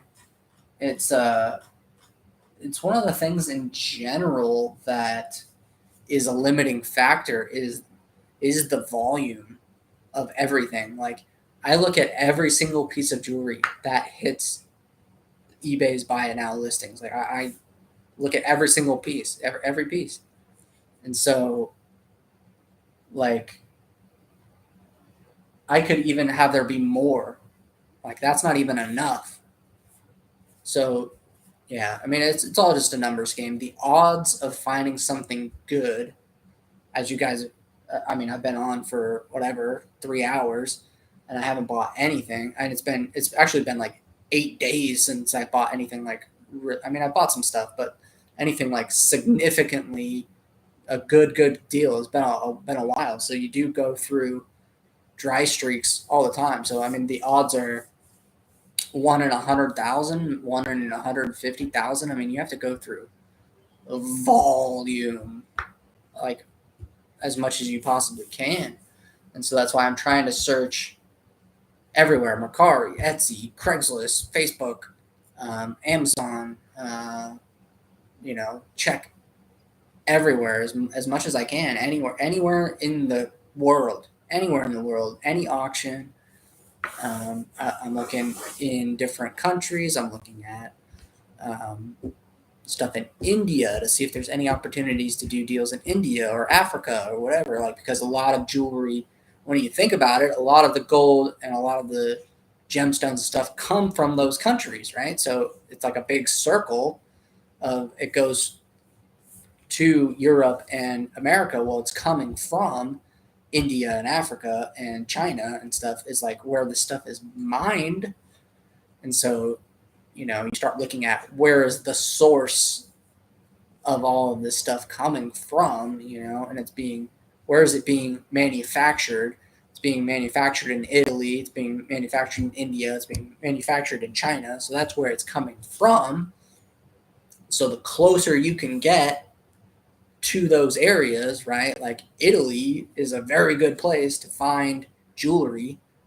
Switzerland is a very good area to find watches because that's where it all comes from, And so if I can get closer to the source and import it and mark it up and get it, retailed here, which is what most retailers in the United States have companies that they work with overseas. That's like how the jewelry industry works. And so I'm learning more about exactly, specifically what companies are doing these deals and how are they doing these deals. So a lot of it comes from New York, right? Like New York is one of the biggest gold importers and jewelry importers in the world. And so which companies specifically are the companies that are doing a lot of this importation? Like if you look at the jewelry district in New York, there's probably 500, 600 companies. And a lot of them are jewelers, jewelry repair, all this different stuff. Everybody has their own niche.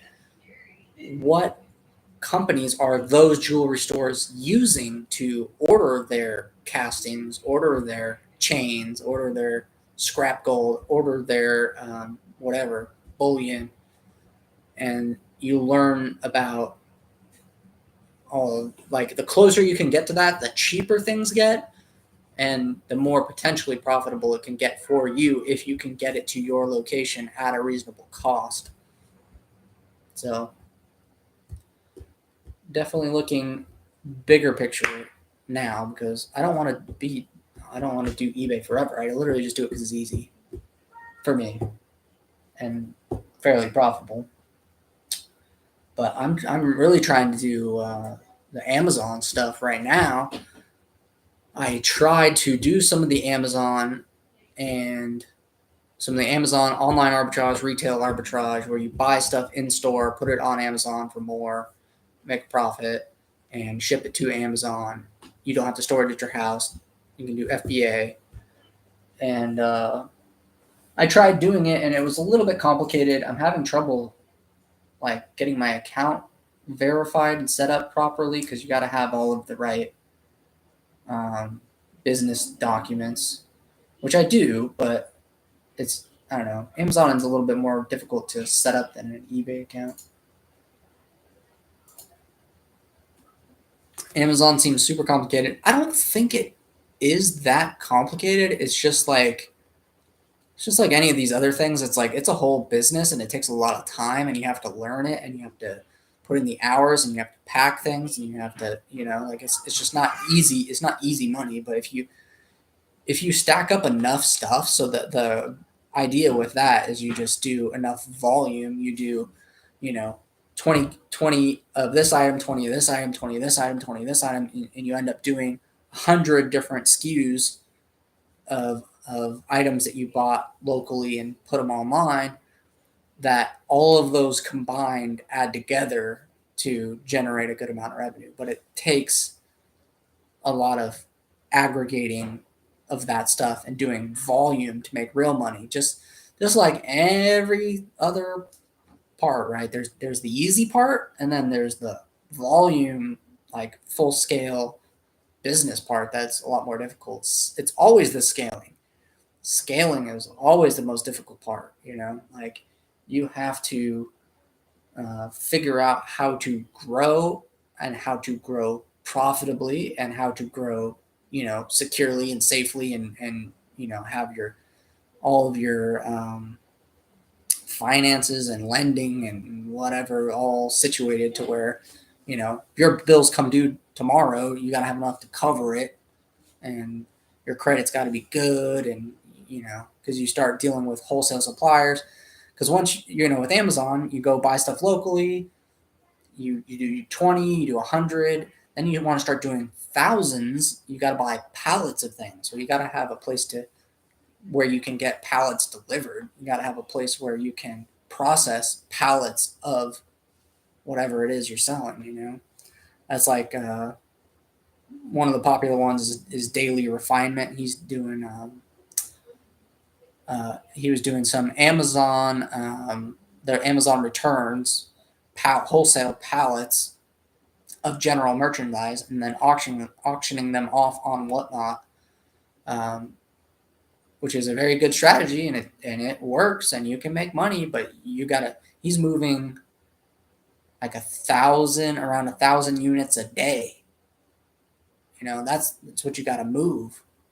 If you're making $1 a piece or whatever, you got to move 1,000 units a day. That's a lot to move, and you can't do that by yourself. Like you need people, you need a forklift, you need like a lot of stuff to do that. So definitely interested in that category, and I'm just trying to like prove the concept and see if it works for my schedule and everything like that. But anyway, hopefully I can find something. I'm just not seeing anything right now, which is typical. I mean, this whole week's been slow. I'm hoping tomorrow, Sunday, is usually the best day of the week for buying. And I'm interested in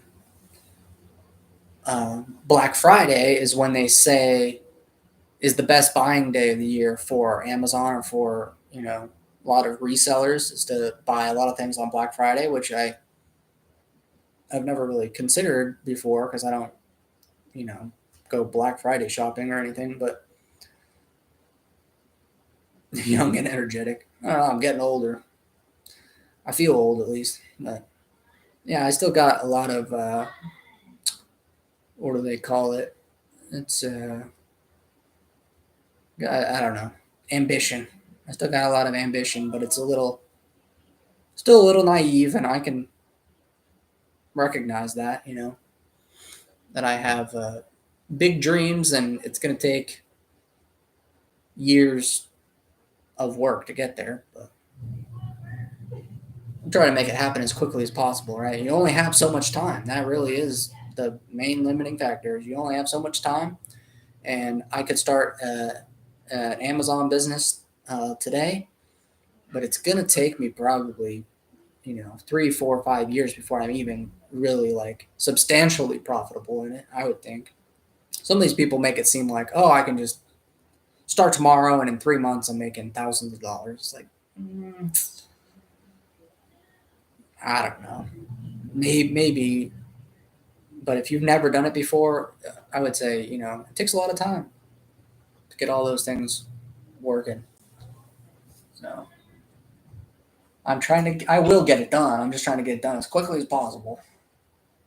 And that's the trick, is getting it all done in a matter of months or a year instead of it taking you 10 years to get there. It's all a scale of time.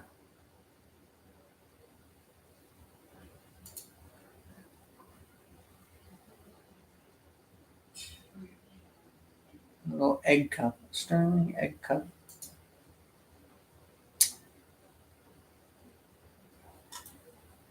Yeah, there was someone posting some gold earlier, but now there's no gold coming in. Little watches, couple of knives. Looking at some like Nintendo 64 type of stuff.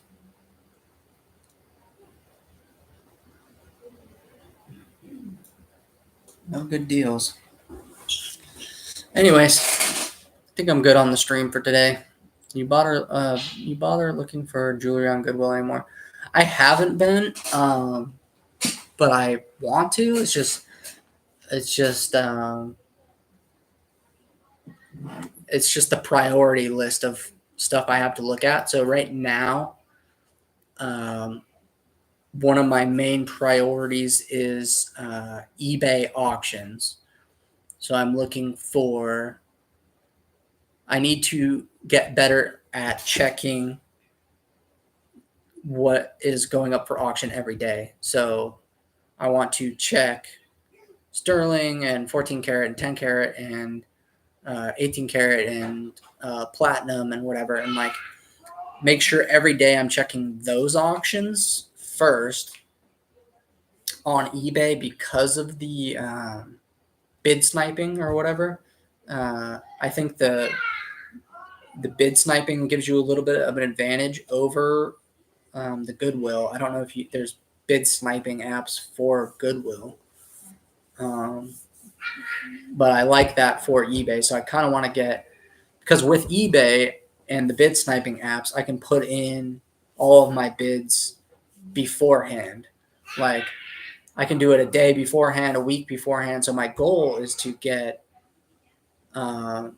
all of my auction stuff like preloaded for eBay to where I have like the entire week's worth of jewelry bids already put in. But that takes, just doing that, like just putting in bids for every auction available for the type of stuff that I'm looking for on eBay would probably take in total like 8 hours, 9 hours. You know what I mean? Like to get a whole week's worth of bids in would probably take you almost a whole day worth of looking for stuff. So I have to balance, how much time do I want to spend listing, because at a certain point I have to list something at some point because there's just too much money sitting around. So I have to get some time dedicated to listing. Then I have a certain amount of time that has to be dedicated hours wise to doing buy it now searches. Then I'd like to set a certain amount of time for making offers on best offer listings. And you can just see how like the number of hours adds up to where you can only do so much. And so the key is to be able to do more with the same amount of time. So it has to be profitable. And when I look at the Goodwill auctions, the problem with them is that for the amount of stuff you have to search for, you have to search through 150 listings before you find one good one that you would want to bid on. But if I search for on eBay for best offer of 14 karat gold rings, I can probably find a good listing every 20 listings to make an offer on. And so it's just all a numbers game. Is the Goodwill stuff, even for there's a live auction for one called the Benefit Shop Foundation, and they do auctions every day, like general merchandise auctions with probably 1,000 items in them, and it's probably 50 pages of listings in that one auction. There's 50 pages of listings. So just to look through that 50 pages could take me 30 minutes for that one auction, So there's only so much time in the day for how much you can search. So what do I want to search? I want to search the things I want to buy. And so the things I want to buy is high-end gold, platinum, diamond jewelry, right? Designer stuff. Costume jewelry is kind of towards the bottom. So it starts with gold, 18 karat platinum stuff. Then it goes down to 10 karat and 9 karat and 8 karat stuff. And then it goes down to sterling, expensive sterling. And then there's cheaper sterling. And then it'll go down to, high end costume. And then the general costume jewelry lots are generally towards the bottom of the list. Even though sometimes they can be they are a lot of times very profitable to check. There's just a certain way that is easiest for me to do business that I prefer high end, really heavy gold pieces and stuff like that. That's, it's $5,000. And so there's not a lot of bidders for it. And I like the auctions on eBay for high end stuff because I sell auctions. I don't know how many out there do your own auctions. I've done lots of 99-cent no reserve auctions now. And a lot of stuff sells cheap, right? So if I'm selling stuff and I think it's selling cheap, or some of my stuff is selling for less than scrap, when I'm listing it, it means that I have the opportunity to buy stuff for less than scrap at auction as well. There's some days, like Sunday, where, whatever, it's a holiday, it's the Super Bowl, it's something's going on, and eBay is just dead, right? Like there is just nobody on there. Well, if somebody posted some $10,000 item and it's ending at 6 a.m. on that day where no one's on, the number of bidders in the entire country is low, even though that is a popular item.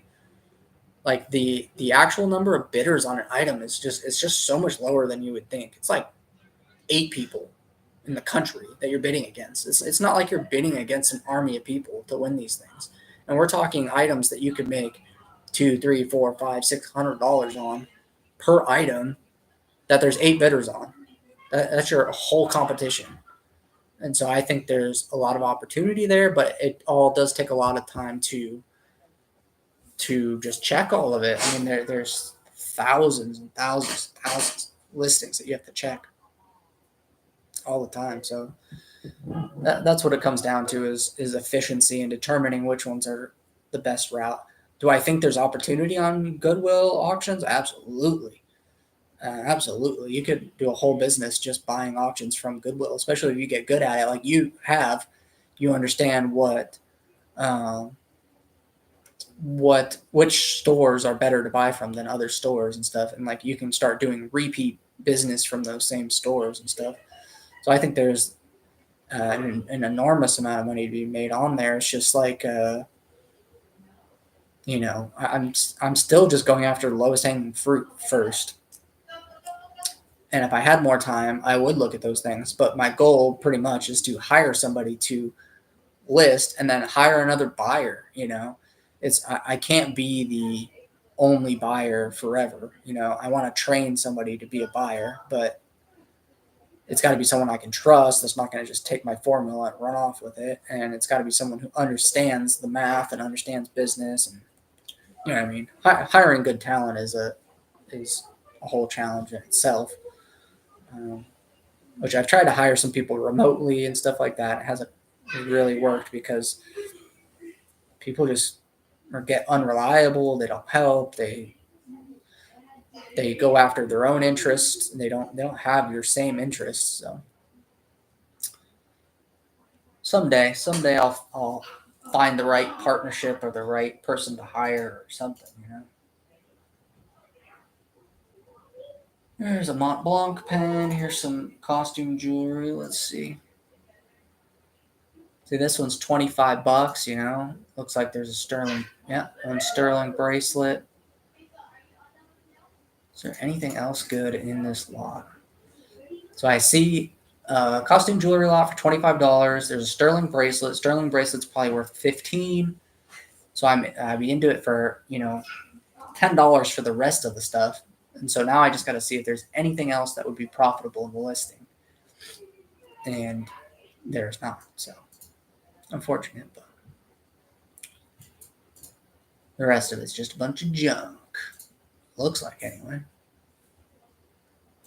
Yeah, I think it's just a bunch of junk.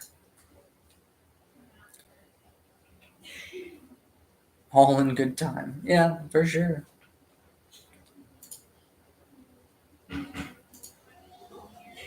That's what would be the best, is to have another buyer. Ideally, because then I could getting somebody else in a different category that's a good buyer or something like, a professional like basketball card person or something would be great. Because I just don't, or anyone that's in sales, I just need a salesperson. I don't really do any sales. So.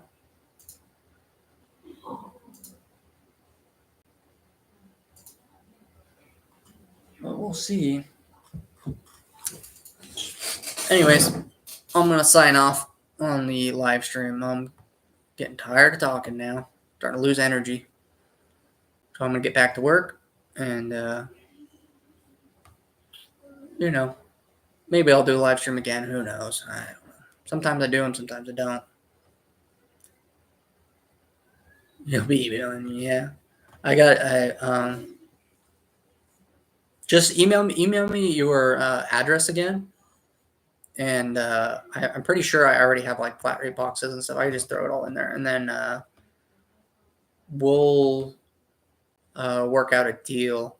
Man, I don't even really know what's like in everything, so I don't know. Maybe you're a better judge of the value of that kind of stuff, or what it's worth to you, or I don't know. The thing is like there's money there. Some of it has good stuff. Like I just know like there's there's some value there. It's not worthless stuff, but it's more than I have time to deal with. So hopefully we can work something out. But yeah, just send me your address, and I will try and get out like a medium flat rate box to you on Monday or something.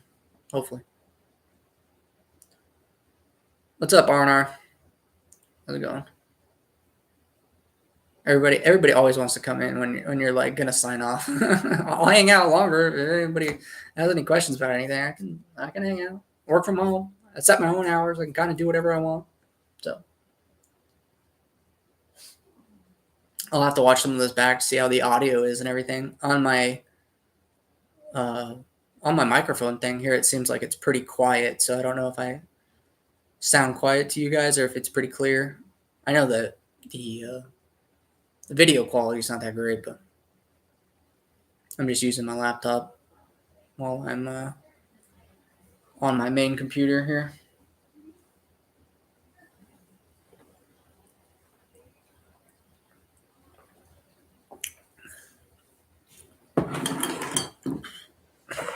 All right, any questions about anything? Let's see if this bracelet will clean up any better. It's not very sparkly. Audio is pretty clear. That's good. Nice little bracelet. Let's see if this. I have to try and get this back open on this watch.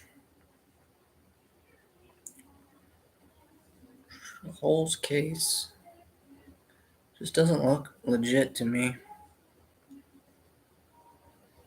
Something's going on with this case back.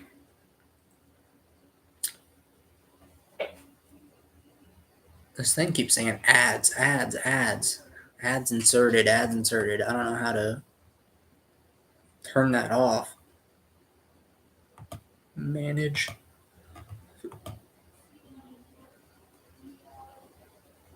Channel level settings. Oh, there we go.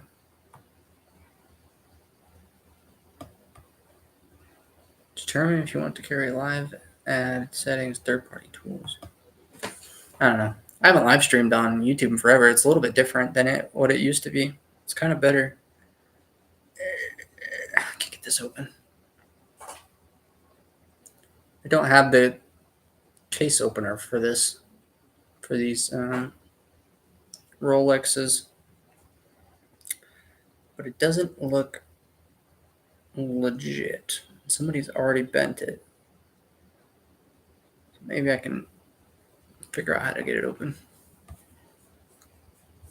Anyways, I don't even know how to end the stream, honestly.